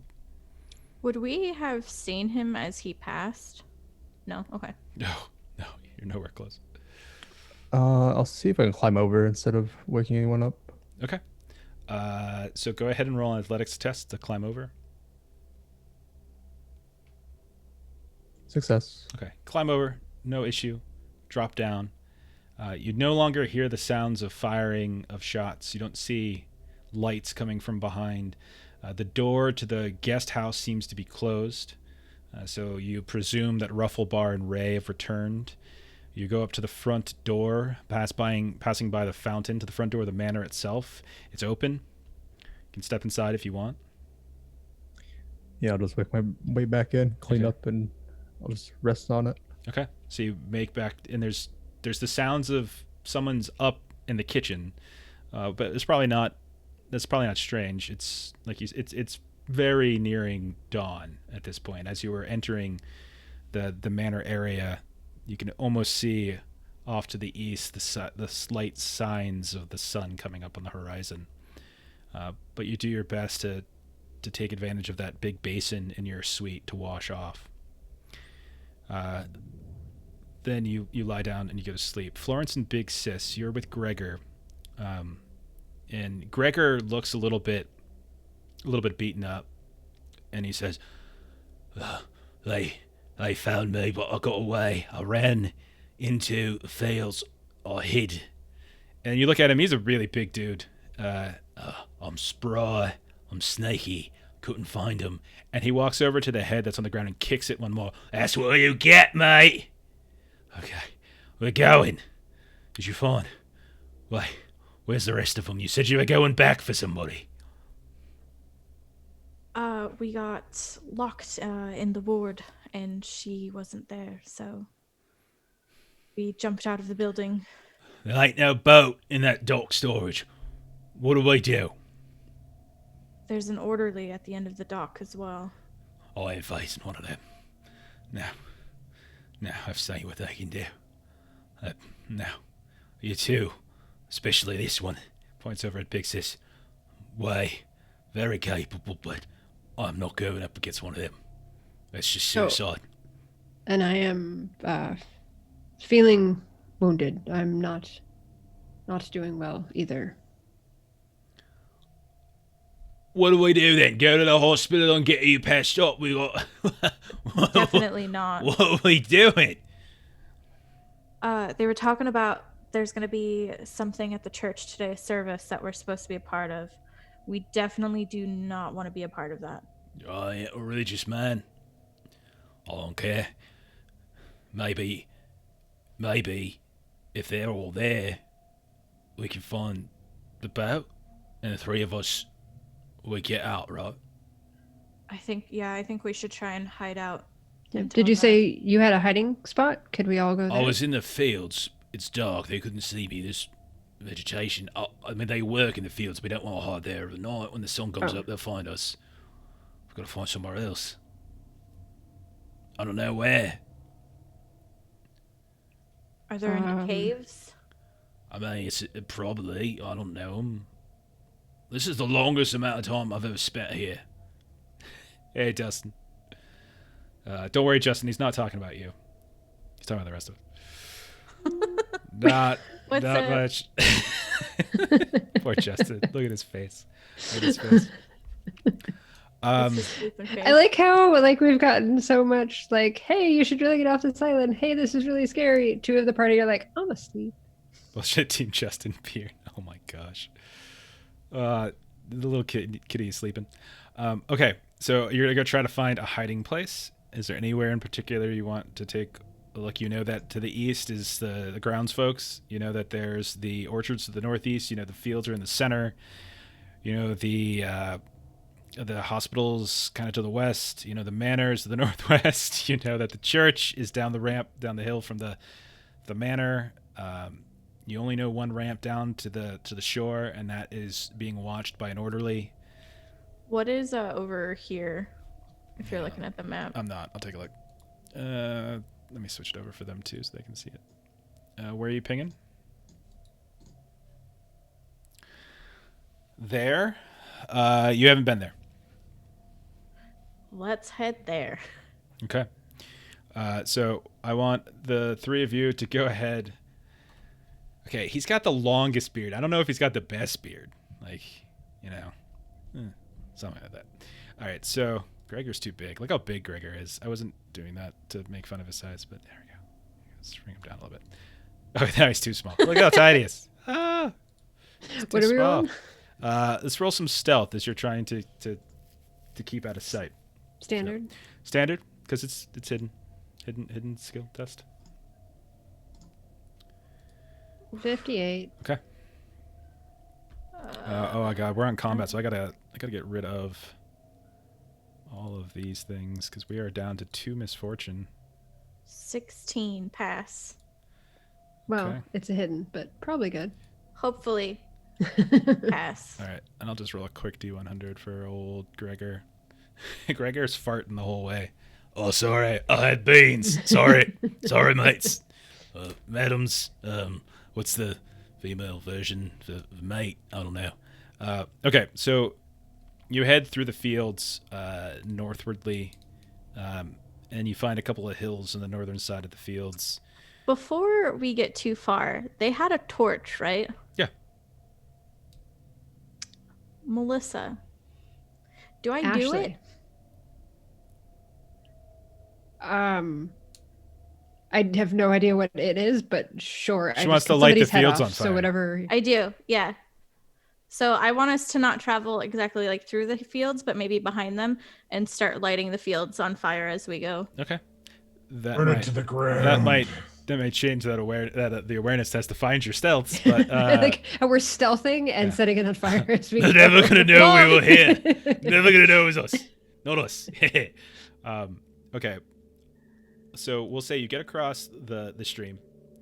It's easy enough to just walk through it. It's not particularly deep or anything. And you light some fields. Are you hitting all the fields along the way? No, we're probably going to hit the field that's furthest from us, closest to like the church. Let's see if I can center this a little better for people. Okay, so you want to head a little west, and you want to... So you're going to... These here where Gregor is, do you want to hit any of the ones on the southern side of the stream? We'll probably hit that, and then I'll throw the torch into... Like, I'll get up to the stream and toss it to one of the southern side ones. Okay. All right. So it'll look like we started north and went south. All right. So by the time you start lighting some of those fields on fire, Put it to the ground. and you get across the river, head over the fields, you find this large crevice in the earth that seems to dissipate into the middle parts of the island. Looks fairly treacherous. You find a couple rows of these gnarly looking trees that don't seem to bear any fruit, different from the orchard. They seem very painful looking, almost like terribly arthritic hands. And as you're looking around, you don't really see any buildings in nearby. You don't see anything set up like for tools. You find a rocky outcropping that seems to be a cave opening. That seems to go down into the cave, and as you start looking a little bit more carefully, you notice that there are some carved steps going down. So even though there's no buildings around here, there's definitely the sign that somebody has gone down into these caves, and there are steps. What do you want to do? And meanwhile, behind you, the fire's going up. That seems like a good hiding place in the cave. Would you agree, Florence? That's better than being out here. Let's go. Okay. So you descend into the caves. Are you trying to rest? Because as you're going down, you're seeing the sun start to pop up on the horizon to the east. Yeah, we'll find ourselves a spot where we would appear to be hidden. Okay. So you hide. And Greg is like, I don't feel good about this. I don't feel good about this at all. I don't feel good about this. Oh God. And he's very, very nervous. But he follows your leads. And you descend into the caves.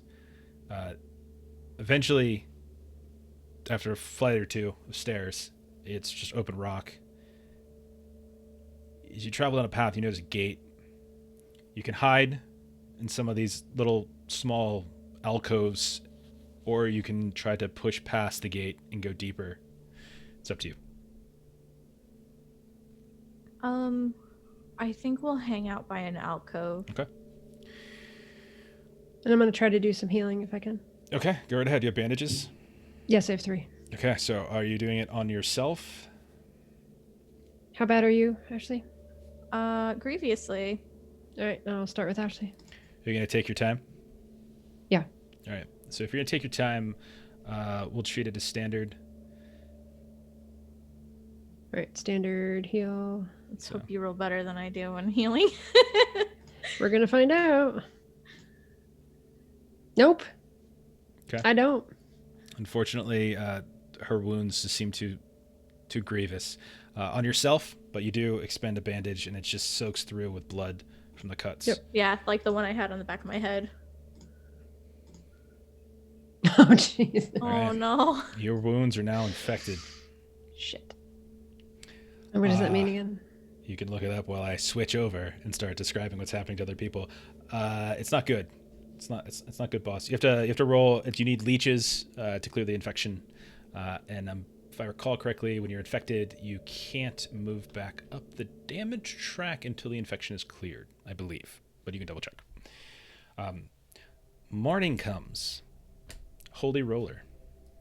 The door opens, and you see standing in the doorway are 2 figures. First, in front, you see one of the nurses. This appears to be a feminine figure, but you can't tell whose face it is, as she has her big hat on and her veils over top of her. She has a fairly large tray on her with several small bowls filled with some kind of porridge. And she sets it down at the front of the door itself on the inside. Standing behind her, like her shadow, is an orderly. And she says, eat up. It's a special day for some of you. Special day indeed. We're having services this evening. And I think a few of you are going to be guests of honor. And she sets it down, stands up, and steps back. Holy Roller, can you make a toughness test for me, please? And make this a challenging. And you have gotten rest, but we're going to put you up to imperiled. You don't get to go all the way up because this is not a safe place. That's still a tremendous improvement. It's still way better, okay. Sure. So you said a Thanks, Dustin. Yeah, toughness? Yeah. That's standard? Yeah. Oh, no, at challenging, sorry. This is day 4, yeah.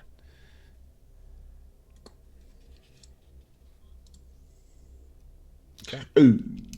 It's okay. All right. So she stays there and she waits to see as everybody very tentatively starts to come up. The light flooding in, you can suddenly start seeing a lot more, and the tiles and stuff in the room look just like some of the other exam rooms where you were in, but you don't see any beds or furniture in here. You do notice that there actually appear to be windows of some kind, but they're boarded up. I'm just like, okay. Oh, is that porridge for everybody, or is that? Oh yes, you're going to need your strength. Yes. Where am I? Could you? You're in the sanitarium still. Don't worry. We're going to take extra special care of you. You're one of our special guests this evening. You're a very strong special man. guest. Yes, I heard you're a devout man. The Reverend Mother has taken quite the interest in you. Quite the interest indeed. And I can see why. Even after everything we've put you through, you are fit as a fiddle. Hey, Oak. Fit as a fiddle indeed. What's going on? Could you explain what this whole service is and why I'm a special guest and what's going on? Whenever we'd like to show our new folks to the island just our practices, introduce them to our great father, and let them see the wisdom of his ways. Yes, we're here to welcome you into this garden of delights. You're going to enjoy it greatly, I assure you. Who's in the door? It's There you go. Or the peril track. There we go. Yeah.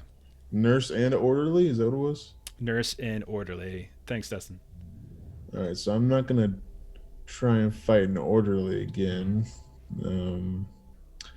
I guess all I can do is just sit here and wait. Okay. For the processions to happen. I guess I got no other Isn't choice. your personal quest to participate in a service? That is true, actually. Yeah, so you guys, you guys are taking me exactly where I want to go. That's wonderful to hear. Excellent.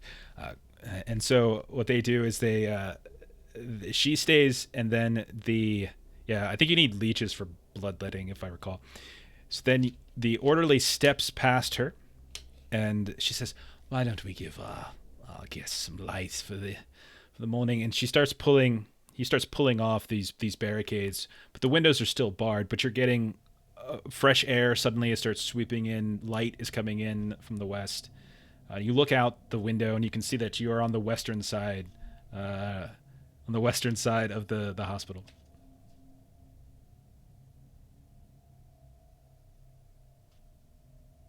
Can I see what's going on around me? Look at the people around me.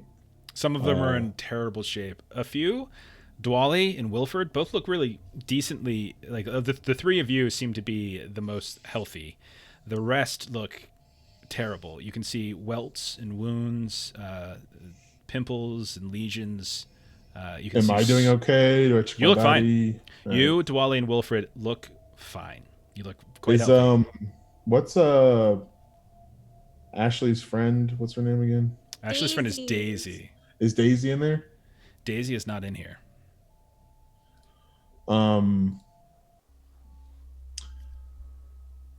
Just trying to see here. There's not really much I can do other than just sit and wait, I guess, because I'm not gonna get beat up by an orderly for the third time. Okay. Fool me once, shame on me. Fool me twice, you ain't gonna fool me again. All right. Okay. Okay, let me switch over back. That's exactly how that saying goes. Okay. Exactly. So you eat, you settle in, you do have some. You're slightly rejuvenated at least. What am I eating with? Is it just a spoon? There's no silverware. It's just a bowl, and so everyone's doing like the drinking the milk at the bottom of a cereal bowl thing going on. Is anyone watching us while we're eating? Nope, they closed the door and left. Can I pocket the bowl? Zweihander confused. Or kind of like? Can you pocket the bowl? With it? You pocket the bowl. You can keep the bowl, sure. Yeah. What do you want to do with it? You want to break it or something? Looks to just be some kind. It's made from like some kind of pottery. It's just pottery. I just want to make it like a simple shiv. Okay, so you smack it down, and we'll say you can have an improvised weapon. Sure. Okay. Like what goes with cookies. Hey, Adam. I like cookies. All I got is brownies in the house. It doesn't look as good on stream. Am I the only one who hears somebody like sending Morse code? Am I losing my mind? With I heard it now that you're saying it. Okay. I feel like I. Is it with mine? I don't know. Maybe it's creeping me out though. I feel like I am losing my mind. All right. What else you want to do, Holy Roller? I guess look out the window and see what's going on outside. When you look off to the west, you can see, or you can tell that you're kind of on the western edge. You can see to your left and probably a couple 100 yards away is the tower on the western side of the island, and you can see the western edge of the cliffs. You can see a stream running down parallel to the western side of the actual building, and you can see a handful of workers below that seem to be doing laundry or something like that. You are fairly high up. You would estimate you're probably on the 3rd floor. Can I test the rigidity of the bars? The very, very, they're very rigid. Or like if they're compromised at all, if they can move at all. Well, you take a look, and I mean, if somebody wants to do divine coincidence, maybe. But if maybe Chrissy, if she's watching. She's donated like $80 my dollars. I think I deserve. It's your character. It's your character. It's just saying. I mean, look what it did for when Chuck did it. It saved the 2 of their lives, probably. Okay. Definitely. But no, when you're looking through, you're testing the 2 small windows. They all seem to be fairly sturdy. Is there anything else in the room other than the people? Is it just the people and bare walls? There's a bucket in the corner that has a rancid smell. When you take a look at it, you know exactly what's in it. Ooh, stew! And you just, I'm so hungry. Delicious. Disgusting. How dare you? Oh my goodness. Look at Adam. Look at Adam. You. As you're examining the southern of the 2 windows, they're both on the western wall. As you're examining one of them, you notice that one of your predecessors, who's been locked up in here, was scraping away at the mortar, and with a little bit more work, you're likely able to dislodge one of those bricks, which likely would allow you then to pull out one or two of the bars, and it could allow you to kind of slip out. I guess I want to attempt that, because even though I am corpulent, and you see my cat behind me trying to get in the. You're a cat. Cats can you can do like the. Yeah, if my head can get through it, my body can get through. Pretty much. I'm made of liquid. Okay. So. Yeah, I want to try and dislodge that thing. So go ahead, and I would say I'm not gonna make you roll because the bits were donated, and so you're able to dislodge the brick. It probably takes you about an hour to scrape away with the remains of the clay. Other people see you doing it and start assisting you, listening to the door and like saying, "Shh, quiet down," and eventually it gets carved away, and you're able to pull back one brick. One of the one of the bars comes out easily enough. The second one kind of do the same. And it's a small window, but you could potentially squeeze through. You're still on the 3rd floor, and looking down, you don't see any balconies. So it's a pretty much a flush drop. These are cobblestone walls, and you do know that there is an exterior wall that runs around the entirety of this compound.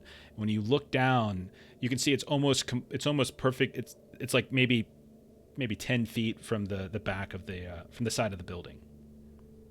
And that. All right, I'm gonna try and get out of here. Okay. Squeeze through there. Okay. I'm really like the liquid Terminator because I'm a fat cat and just Robert Patrick. Yes. That's what I'm gonna do. Super bonbon, man. There we go. Ah, soul coughing. Good stuff. Okay, so go ahead and roll a coordination test. Routine. To try to squeeze through and not fall. There you go. If you crit fail, you're Get falling. it. I'm good. Okay. You manage to squeeze out, and you hang on to the last of the remaining bars that's still sturdy. And you are now outside the window. The drop all the way to the floor, or excuse me, all the way to the ground, somewhere around 40 feet. There's also 10 feet out from the actual wall of the building is the exterior wall of the whole sanitarium compound. That is not particularly wide. What do you want to do? Can I check the wall around me for cobblestones that are sticking out that I can kind of start shimmying down a little bit? Hey, Ashley, tell Adam how old I am. There you go. I knew it was coming. Hey, Justin, you just fell and died. Oh, look at that. That's a your shame. head. Oh, look Stabbed your at neck. that. Look at that. Cat just fell. Oh, that's a shame. That's a shame. I'm sorry. What were you doing? What would you say you were doing? Check this cobblestones in my adjacent area, see if like below my feet, if there's anything that juts out a little bit that can kind of like... It's a little bit here and there. It's not great, but like you can attempt to climb down if you like. Let's see if I can. Ooh, this really separates the men from the boys here, I think. Let's try and see if I can shimmy down just a little bit.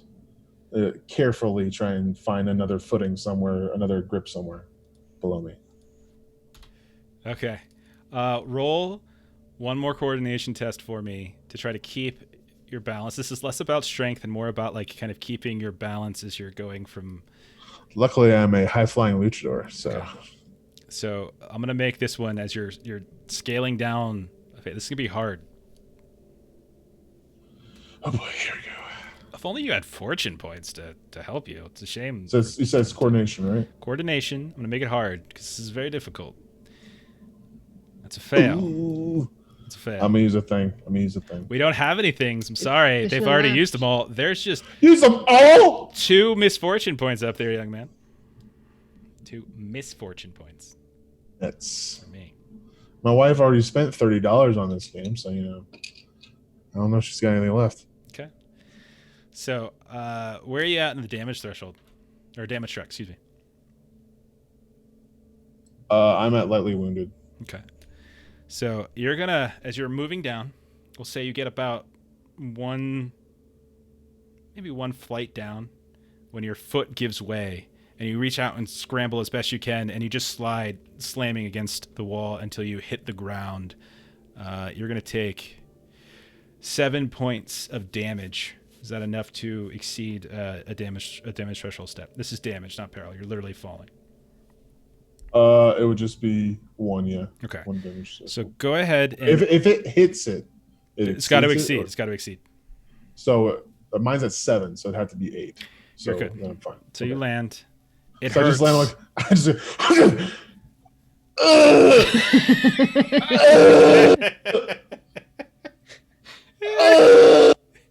A little fur ball comes out. I can't. Okay. So you are still inside the compound of the sanitarium. There is a wall. Again, the exterior wall goes around it. You remember that there's multiple buildings inside this compound. The main one is the actual hospital, but you also remember that the nurses live on the grounds, and some of the servants do as well, in dormitories out front. The doctors live up in the manor. You know that there's one gate that goes in and out in the front. This wall is about somewhere between about 10 and 15 feet tall. What would you like to do? I look around in my immediate area, see if there's anything that I can use to assist myself to get over the wall. Go ahead and roll an awareness test routine.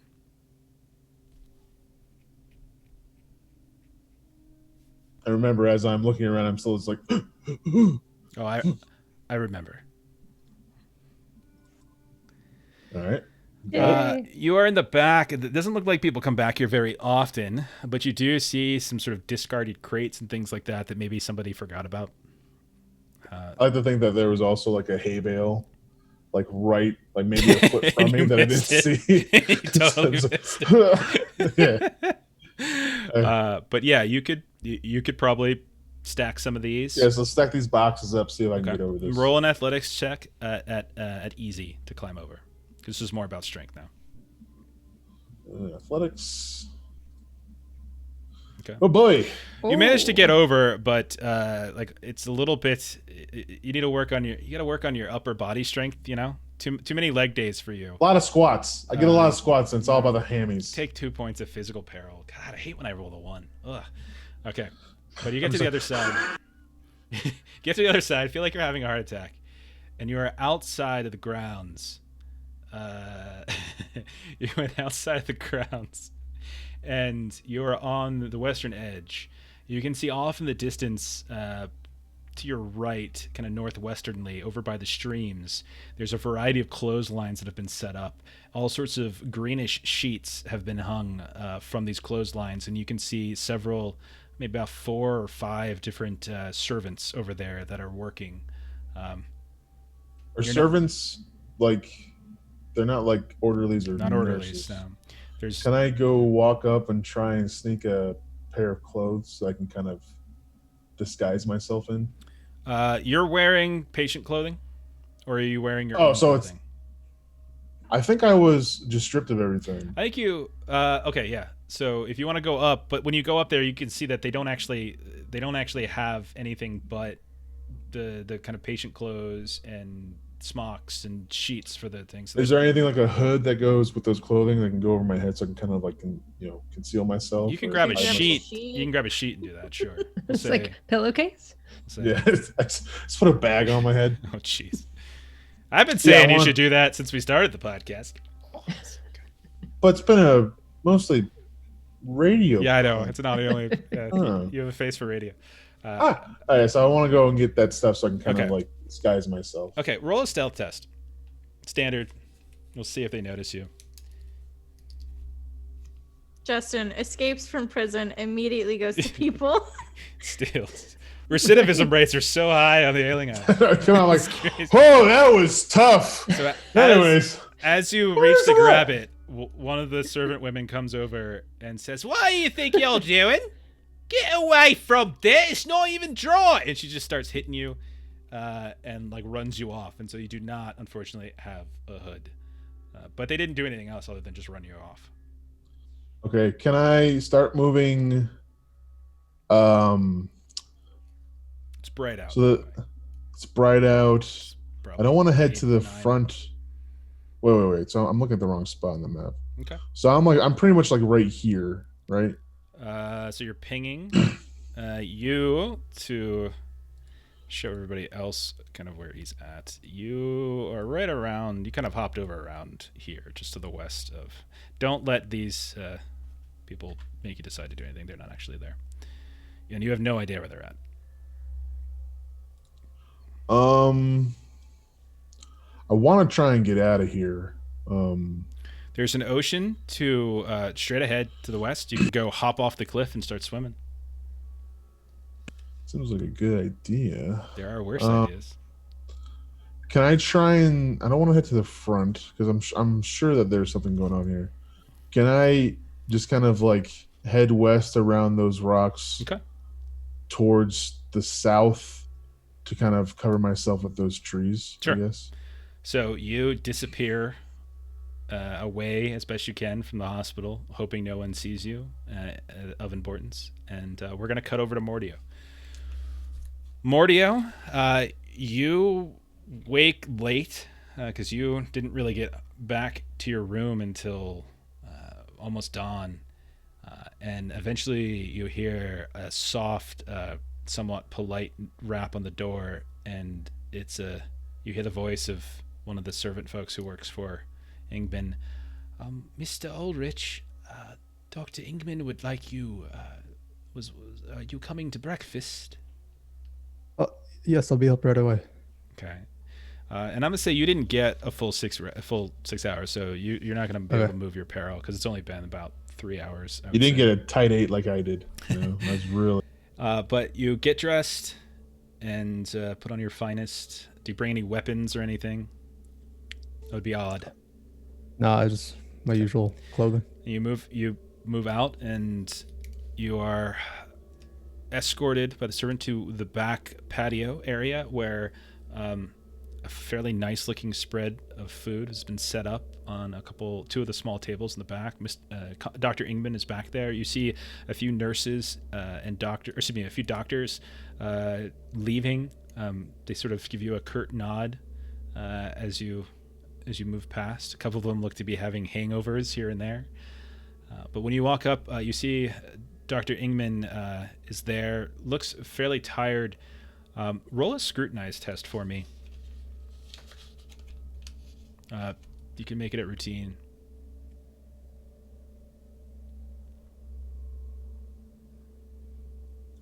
No good. Yeah.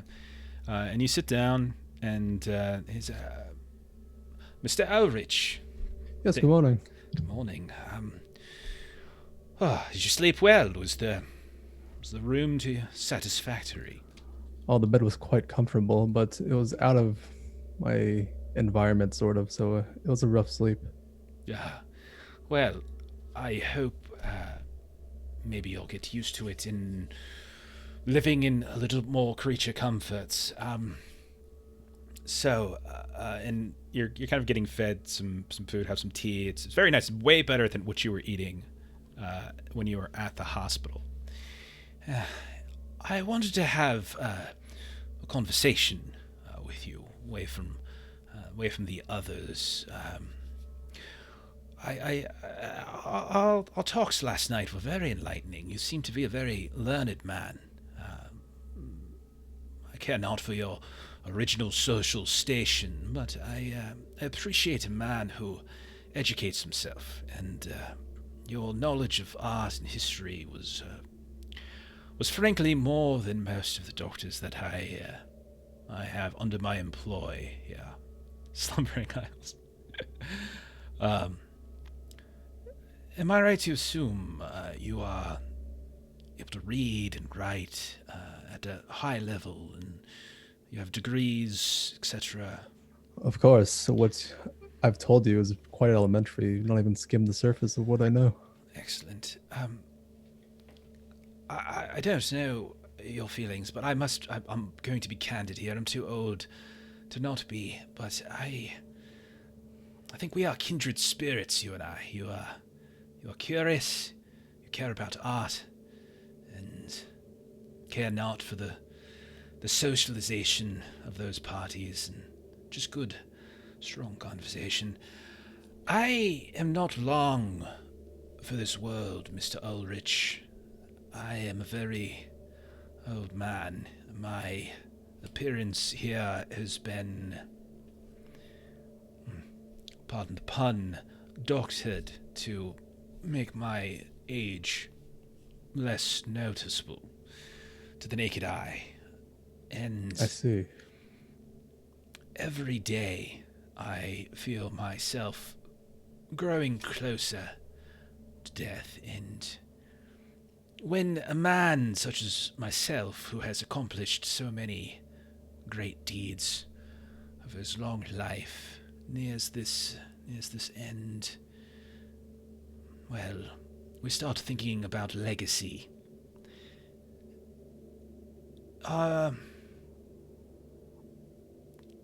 Well, I'm looking for a biographer, Is this something perhaps you might be interested? Something to record your works. My works, well, testament to the work we've done here, to the work in the words and the ideals instilled in me by my great uncle. There's things we do here that I fear the public might be ready for, at least some might be ready for, and I think you're the man, perhaps. This was fated, your arrival here, to serve in this capacity. What say you? You'll be well compensated, of course. You bring quite a intriguing offer. I can't help but be curious of what works you've been working on. Well, all in due time. All in due time. I will warn you, some of the things we do here might turn your stomach at first, but I would hope that a man with your intellect would be able to see past the immediate and understand what we're attempting to accomplish long term. And everything I speak to you will be in confidence. We will discuss what will and won't be making it into the biography and the testament that you will craft. You'll stay here, work very closely with me on a daily basis for the next several months.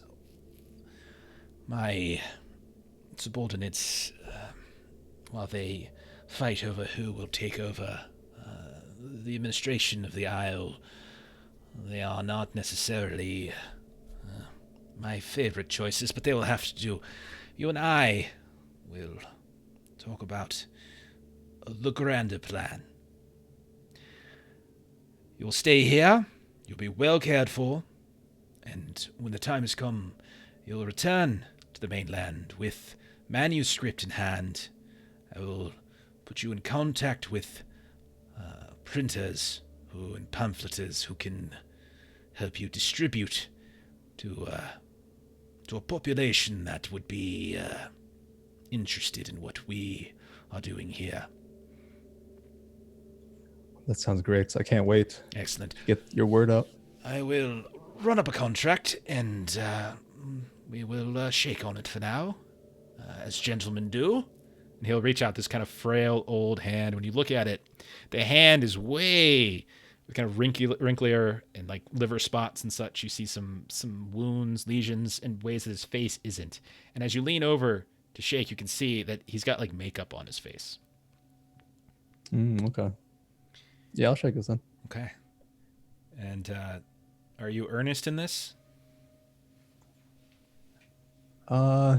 It's more of a way to see what he's really been doing. Okay. And then you proceed with breakfast. And then we'll switch over then to Florence and Big Sis, who are in the cave with Gregor. The two of you can go ahead and make an eavesdrop test. And you can make this, since you're sleeping, let's make it like challenging. You're resting. Oh, you got a fortune point. Look at this. Look at this guy over here. Indeed. Success. Good job. You hear voices above, and you hear footsteps descending the cave steps. Oh, are we like hidden? You're in an alcove. It's not a perfect hiding place. It's not a very deep alcove. I'll have you roll stealths if you want. Okay, yeah. Go ahead and roll stealths. Two of you. Standard? It's a straight up stealth test like normal. So standard and then hidden. 14. Okay. Wow, you have to hit a 33? Whew, that's terrible. Do you want to use the fortune point that you now have to reroll Indeed, that? I do. Go ahead and reroll. Oops, wrong way.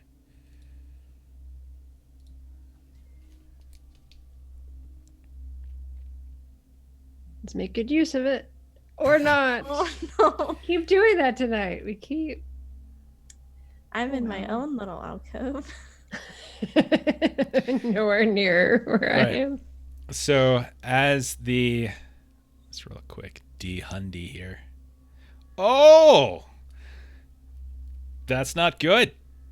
That's not good at all. Okay, so as the steps get closer, you, Florence, see Big Sis and Gregor as they're trying to hide. They're both bigger than you, much bigger. Like Gregor is a fairly heavy dude. Big Sis is a fairly tall woman, corpulent as well. And they're trying to hide, and they're like hitting rocks, and there's rocks tumbling down, and like your heart stops for a moment, and the steps stop, and the voices stop, and someone says, "Did you hear that?" And another voice says, "I didn't hear nothing. Let's just get this done. I don't want to be late for the ceremony." And you can hear the footsteps continue, and they pass by your little alcove. Moments later, you hear the creak of a metal gate opening and closing. What do you guys want to do? Stay hidden. Did we see who passed? If you wanted to stay hidden, no. I'm gonna say no. Okay, fair. Yeah, because if we later hear a creak, I wouldn't be jumping out to say hi to whoever's coming through the gate. Mm-hmm. So, I would say you know that someone else is down here. Someone went further into the cave. What are you doing? A couple hours have passed. You've got a little bit of rest. Big Sis, you are not feeling well at all. Nope. I'm assuming there aren't like leeches in the cave. No. Probably want to go where there's water. That's the only thing that can help me at this point. Someone drops 300 points, and all of a sudden, oh, and there's a pool. Drops out of the sky. Leeches just fall out of the sky all over you. That would be frightening, a new plague. Right? So, okay, do we want to follow or do we want to leave the crevice? Well, it's a new day, and I feel like our primary goal is getting the hell out of here. Okay. So I don't know that I would be wandering into the cave. Gregor is looking to you to decide. Yeah. Well, we gotta go. We gotta go. Where would we go though? That's the question. I don't know. You fucking decide. Do we think we're going to find a boat in this cave area somewhere? Probably not. I mean, the cave potentially is an underground way to move across the island, so that could be a safer way to move That's true. if we want to keep going this way and not be seen. So we could use it as a transportation. Do you have light? I never have light. There's only a little bit of light that's coming in from the cave opening, but if you were to go further in, yeah, you would definitely need your own lantern or torchlight. Yeah, I'm pretty sure I have like a match at most. Yeah, so maybe we should head back up to the surface. I'll give you a torch. I don't care. That's fine. You were setting stuff on fire last night, so you probably have. Okay. What were we? Oh, we used one of their torches. Yeah, that's it right. was. Yeah. Okay. So you have a torch that could last a little longer to give you the option. You don't have to do it. But you do what you like. Yeah. Spelunking? So we do. Well, we would be following behind people who are potentially going to head back out.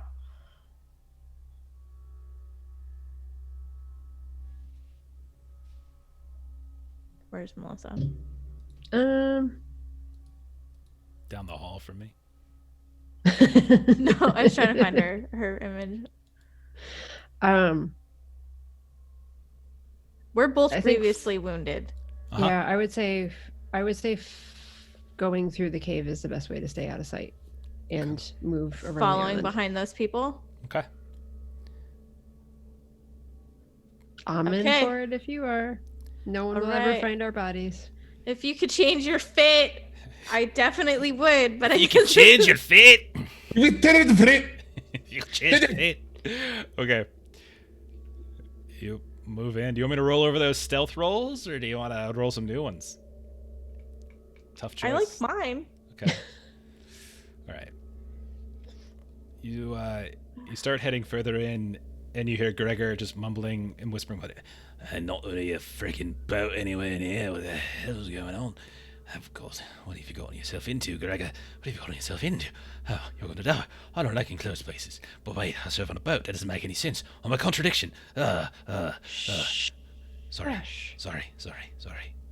But you hear, eventually, as you get through the gate, you hear two people talking, and you hear them saying, like, what happened to the hell happened to the fields last night? And then the other person's like, I don't know, not my department. I hate farming. Hate it all. And when, I'll say Florence, you peek around, and you see that the tunnel opens up into a very large cavern. And there is light, as it appears that a few torches that have been attached to the wall have been lit, giving the entire cavern some light. You can see two people that appear to be going around and setting up candles and seem to be like painting something on the ground a bit. When you look from a distance, you can see it's if they're like painting over something that's already been painted. They're just like here, like refreshing. It's just like this bright green paint over what looked to have been like dark green paint that had faded away. And you can see that they're both keeping a distance from this ridge, this very small ridge of rocks and candles and skulls that are about shin high. And they're keeping their distance. And when you listen, you hear almost as like someone's stomach is rumbling. You hear like Gregor. You like look at Gregor maybe for a second. You just hear from somewhere in the cave. Florence is immediately gonna look at them and go, nope, and point back and kind of like trying to usher them to leave. Okay. Fucking Tom. Okay. All right. Let's go. And then you all turn to all right. So you all head back, and there's no clear path out of here. There's a couple alcoves, a couple dead ends along the way, but no other way. And it leads directly to this back to the staircase. Do you go back up? Yes. When you head back up, and you look off to the south, you can see there's still smoke coming up from the fields that you set afire. It's thinned out by now. Off to the east, you can see the orchard a couple hundred yards away. There's a few hills, etc. It's bright out. What do you want to do? Do you want to head towards the orchard? Yeah, it seems like a less populated area. Okay. You head over, and you remember that there was a person here who was working that was named Gerd.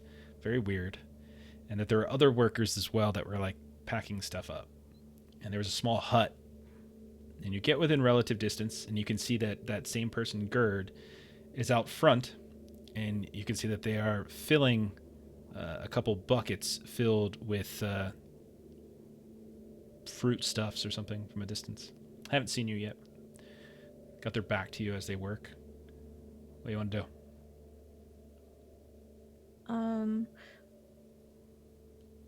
I think we want to find just someplace else to hide.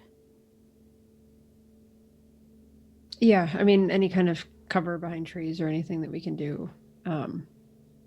At this point, I have no idea how we're going to find the rest of our party, but they're all just dead gotta anyway. try to find a boat or something. Do you want to try to sneak past him? Wide berth. Yeah, like super wide berth. There's like a little finger of the island that goes off to the northeast. The house is the little hut kind of leads to the further recesses of the orchard. So you're gonna have to pass within about 20 yards of it to get past it into the deeper parts of the orchard. Okay. I will require a stealth check. Okay. Go ahead. Will do. You can change your fate. Would ya? Ucha. Would ya? Every man dies. Not every man, really. Oh no. Okay. 30, Okay. 36. Not I bad was numbers though. I mean, 36 isn't terrible. So remember, it's not pass or fail. It's hidden. True. I know. All right. I'm going to roll for Gregor. There we go. 69. 69, dude. I don't know why I gave him such a hard time. I didn't know he's so awesome. Okay. And then I'll do a little just general awareness test for Ivo, just out of curiosity. See what he hears. Or not Ivo, for Gerd. Wrong. I was like, wait, Ivo's was been like, following us Ivo? this whole time? Maybe. Maybe he does. Maybe he isn't. Ooh, that's a good roll. It is. So as you kind of try to go from tree to tree, keeping your distance as best you can, you hear a snap, and you look behind, and you see good old Florence has stepped on a twig, and you're like, shh, quiet. And you hear Gers, hey, who's there? Hey, who's there? Yeah. And he sort of looks, starts to... Hello? Gets a little bit closer. And as Gregor tries to hide, he quite literally backs over a tree root, falls down, and rolls out from behind a tree trunk. Oi! Oi, you all know you? And he looks over and he sees Florence hiding in his way. Hi! You, I heard what you did. You killed some of them. You killed a friend of mine. Yeah. And he starts realizing that he's kind of outnumbered as well. Oh, I'm gonna go get help. And he starts backing away, and he starts running. And he starts shouting, "Hey! I found him! Oh, I found him! Anybody!" Running after. Okay, we'll do a chase scene. Again, Oh God. I will give him a head start. We gotta find the Italian Job soundtrack for this. The chase scene. I don't have it. Copyright. Guess. Let's see what I got. I don't really got a good chase music in here.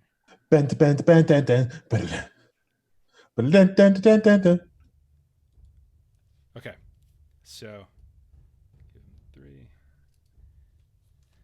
If you could change your fate. No, that's not the right voice. All right, let me put you back on the map so you can roll it more easily. You change your farts. If you could change your face, would you? I'm just imagining like a picture of the island and just footsteps of like where different groups of us are going, and we're like kind of going over the same place, but like 12 hours apart. Yeah. And it's Yeah. It's like an Indiana Jones cutscene, like all the reds. It's just like it's just like a big blob of red in the middle. Okay, so let me go ahead and roll for him. Hit my little chase. I love this little chase button. It's so nice that I made. You're welcome, everybody. Makes it so much easier. Okay, so with very helpful. the head start gives him 9. All right, so his Roll chase? Yep, we're gonna do 3 rounds as usual for small. So go ahead, 2. You can roll chase. 9 is the value, and Big Sis, despite the grievous nature, he's running. He's like, "Hey, got him! They're pulling your shit! You should come get him!" And you can go ahead and attempt to take him down. Yes, I will. So coordination. Let's see, where you are. Where are we at? So would you say that I charged, or it's just athletics? No, this is Or a chase. just coordination. We're doing chase. So this is going to be out in the open. So this will be easy. Yeah, so an easy coordination test.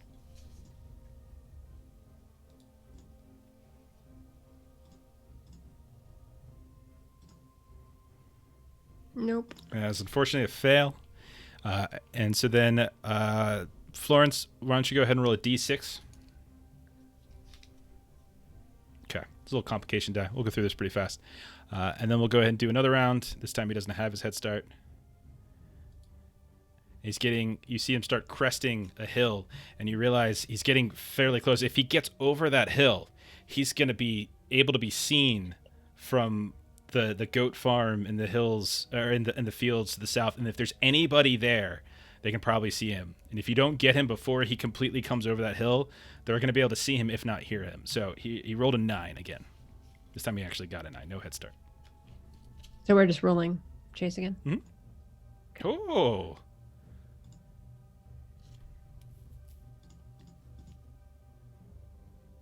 Okay. We'll go. Good. So it should be Shaidizi. Not Shaidizi. What am I talking about? It should be Florence. You should be able to go first here. I think you're higher in the initiative order, if I recall. Yeah. So go ahead. You can make a easy coordination test as you've both caught up to him at this point. He's like, "No, get away from me, you witches! Get away!" Easy coordination. And you'll have a chance to as well. Pass. And then I will need to roll to resist. This will be at hard for him. Oh boy. Oh boy. Minus 20. Damn. And you dive down at his feet, and you nick the back of his leg, and he kind of stumbles a bit, but manages to keep upright. And he's like, "No, get him! They don't kill me too! They killed Jerry." Okay, so go ahead, Big Sis, roll a coordination test at easy. Failed. Okay. Last round. Actually, let's do complication die. Big Sis, you're the one for this back. Is what's his face running with us? No, he's too big for that. Okay. He's all, "I ain't running after that." You kidding? Unless you all have range weaponry like a bow or a crossbow or something, or a gun. Can I throw my throwing knife at him? If you do that, it kind of breaks chase, so then we'd actually be doing combat if that's the case, which would at this point allow him to just spend all of his AP to run. Never mind then. You can do it, but there's risk either way. Yeah. Okay, so Big Sis, roll a d6, please. You're the furthest behind, so roll a d6 complication.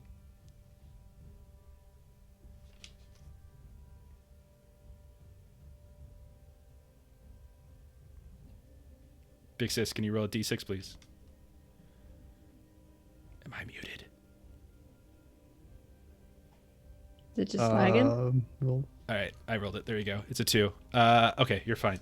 And then finally, let's do last round. If you don't catch him this time, he's getting up there, and if there's anybody that can see him, he will be found. So this is it. If you don't get him this time, a 9 again. It's crazy.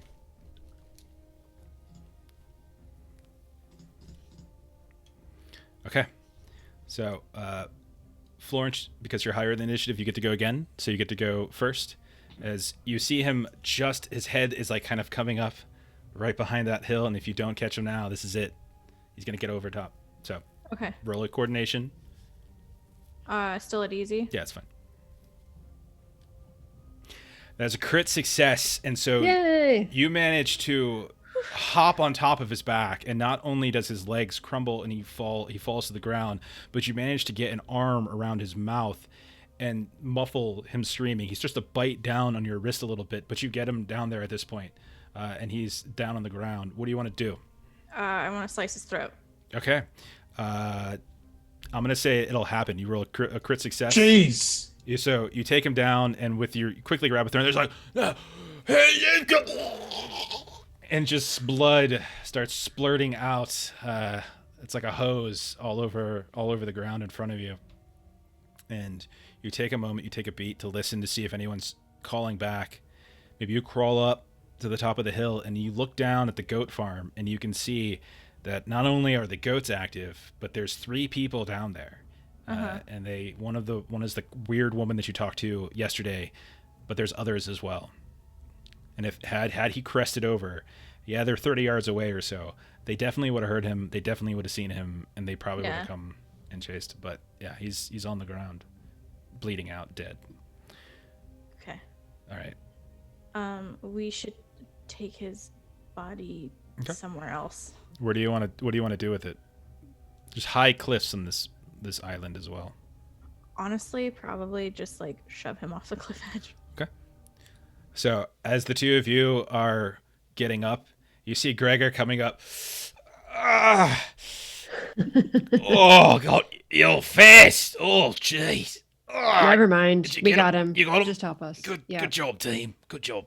All right. Well, Uh-huh. I'll help you carry him at least. And so he's gonna reach down and give you a hand. He's like, everybody in? Good job. He's All like, right. Go team. he's kind of a nice chunky one. This one is good eats. You think? I'm just kidding. I'm not a cannibal. And so you go back to the and you chuck him over. You chuck him over the side of the cliff. Where are you gonna go now? Continue walking along the cliff to try to find a boat or something. Okay, again, you're on a cliff, so Yeah. you're not gonna if you were They're to not find gonna a have boat, it boats would be with you. incredibly random to suddenly find a boat. Like I wouldn't even let the divine coincidence go through here because you're a good 200 feet up from the actual water. You're in the middle of an orchard grove. You're the weirdest we- boat. Peek inside the hut thing that Gerd. Sure, it has, would be the strangest boat since the boat on Lost. You know, like that's the last strangest boat. You go back and you look and he was filling up what looks to be buckets of rotten fruit. And when you peek inside his hut, it's just kind of generic bunkhouse for himself. He's got like a hammock that he has and a barrel, a couple candles here and there. Is there anything like any rations or something we can eat or? Sure, you can find some fruit here. Yeah, I mean some good fruit. Like you take a moment, Yeah. and you can get some food. Sure. Do you want to stay here, or do you want to try to hide somewhere else? I feel like we might want to go further into the orchard. Okay. And try and hide out there. Okay. So you take some food, take some good fruit. Yeah. And you plunge into the orchard. And as you start passing by, the first several rows of trees are beautiful, luscious trees with all sorts of islander fruit hanging from the branches, some already on the ground. But after the first couple rows, you start to get this waft of just terrible scent. And you see that the trees themselves begin to look more and more decrepit. And there's like this burning sensation that starts to befall your nostrils. And the fruit on the ground very, very rapidly, not gradually at all, looks to be rotten. And as you take a couple steps, your feet begin to sink into the ground itself. Like the mud and the little sprouts of weeds and grass begin to form around your feet as each step and another step, and your whole foot is kind of covered. And you can see that all around you, it's just all sorts of signs of rot. The trees themselves are gnarled. Things are hanging from them, but they don't look at all edible. You can see a variety of animal parts here and there as if they've just been cast aside and thrown into this mulchy area. But it smells absolutely awful. I need you both to go ahead and make toughness tests. Challenging, please.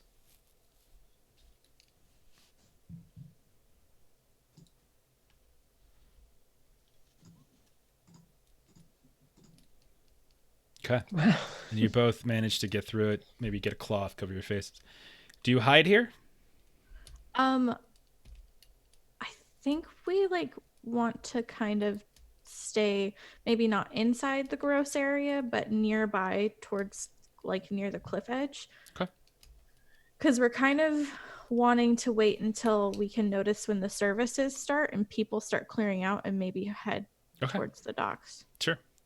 So you find a place that gives you some vision, but if you're hiding in the orchard, you're not going to really get sight of the village. You're not going to get sight of the church. You're not. Yeah. It's too far. It's too remote to be able to actually see any of that. So you're going to have to at some point peek out. But we'll say for now, you go ahead and do that. Mordio, you spend most of the morning with Dr. Ingman, kind of discussing plans. He brings you into his office, the locked room on the first floor on the south side of the entrance. You sit down, draw up a contract it's a non-disclosure agreement, basically. It takes a little while. He gets one of his servants who he's taught to write it out for him, to kind of dictating a bit. And that's most of your morning. Holy Roller, as you start sneaking around the western and southwestern cliff face. You're doing your best to stay out of sight.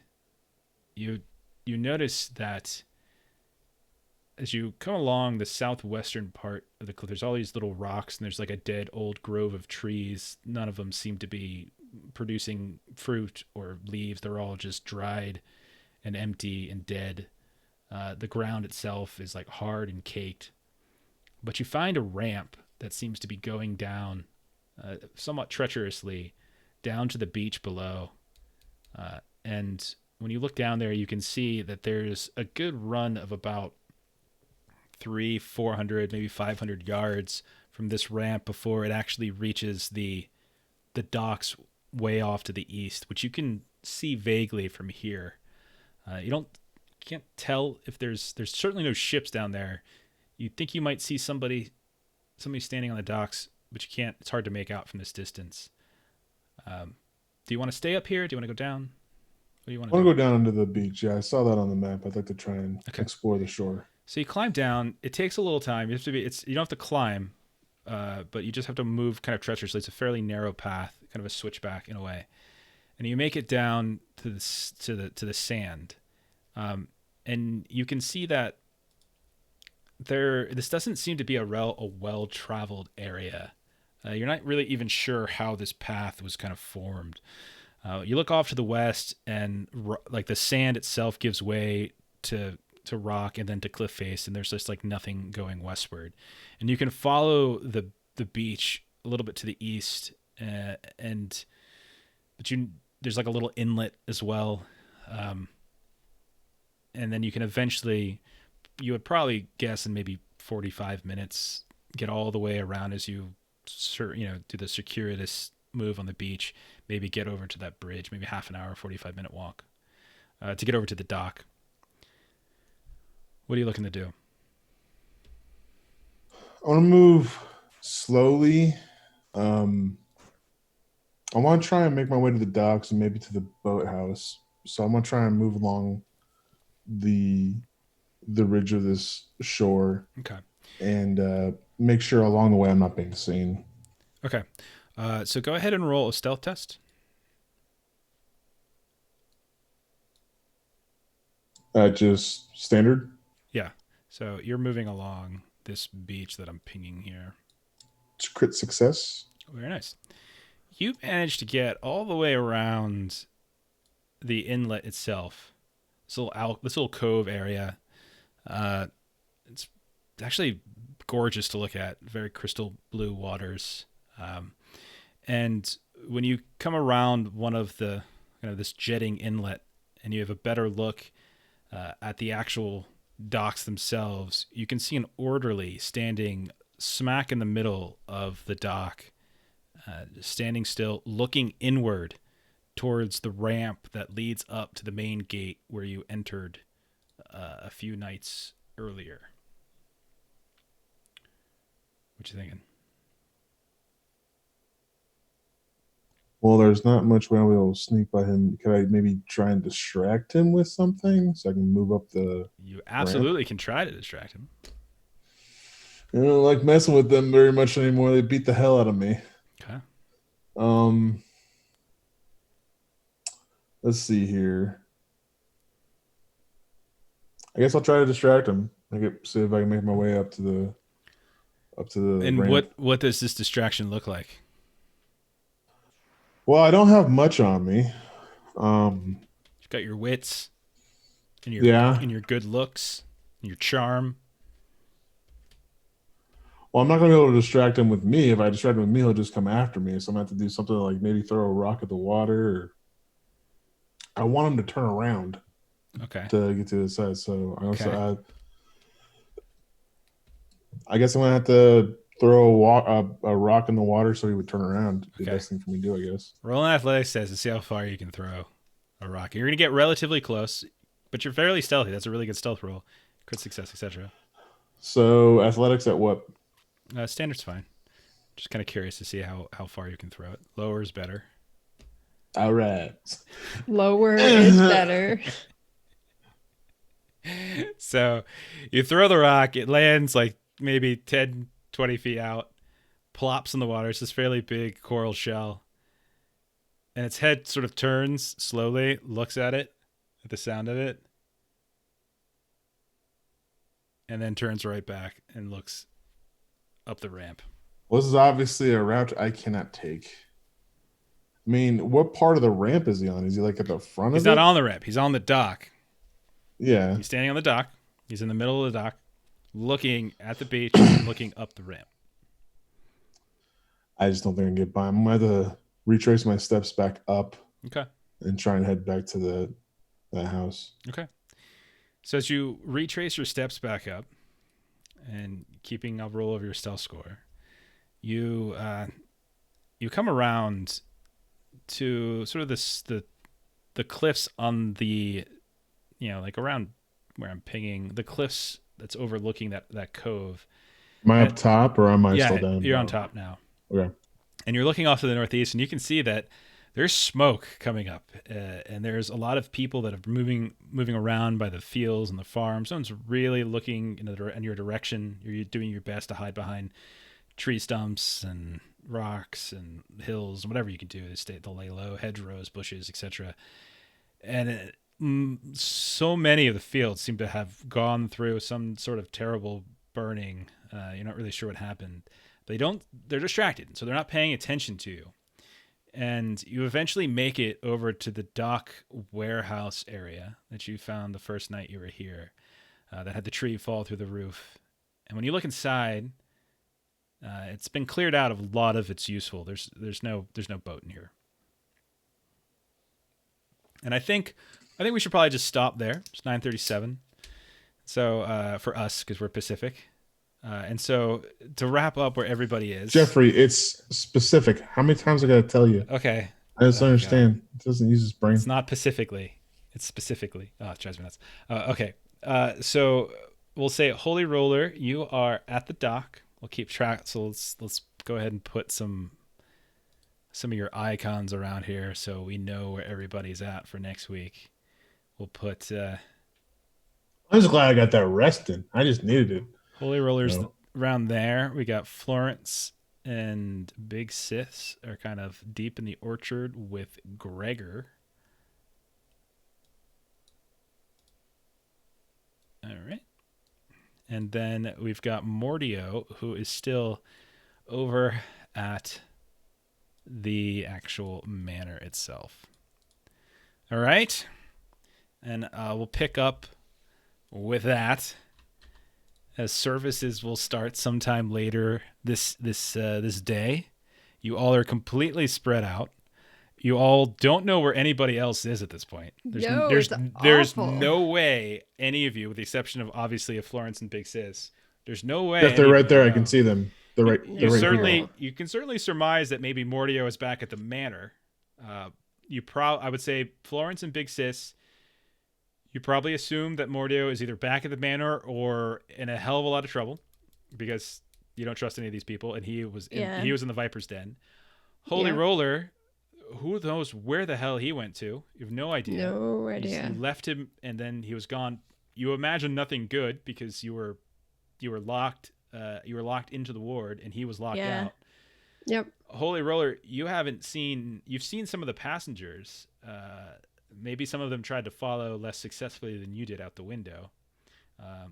And maybe some of them did. I'll roll some dice and see if anyone made it. And Mordio, as far as you know, everyone's back at the hospital. Mm-hmm. So I think at this point I could trip over a tree stump and die. Because your wounds are also infected, so you're in a lot of trouble. I am pretty confident to say that next week will be the final episode of our Ailing Isle story, and we'll see how this all plays out. And I'm excited.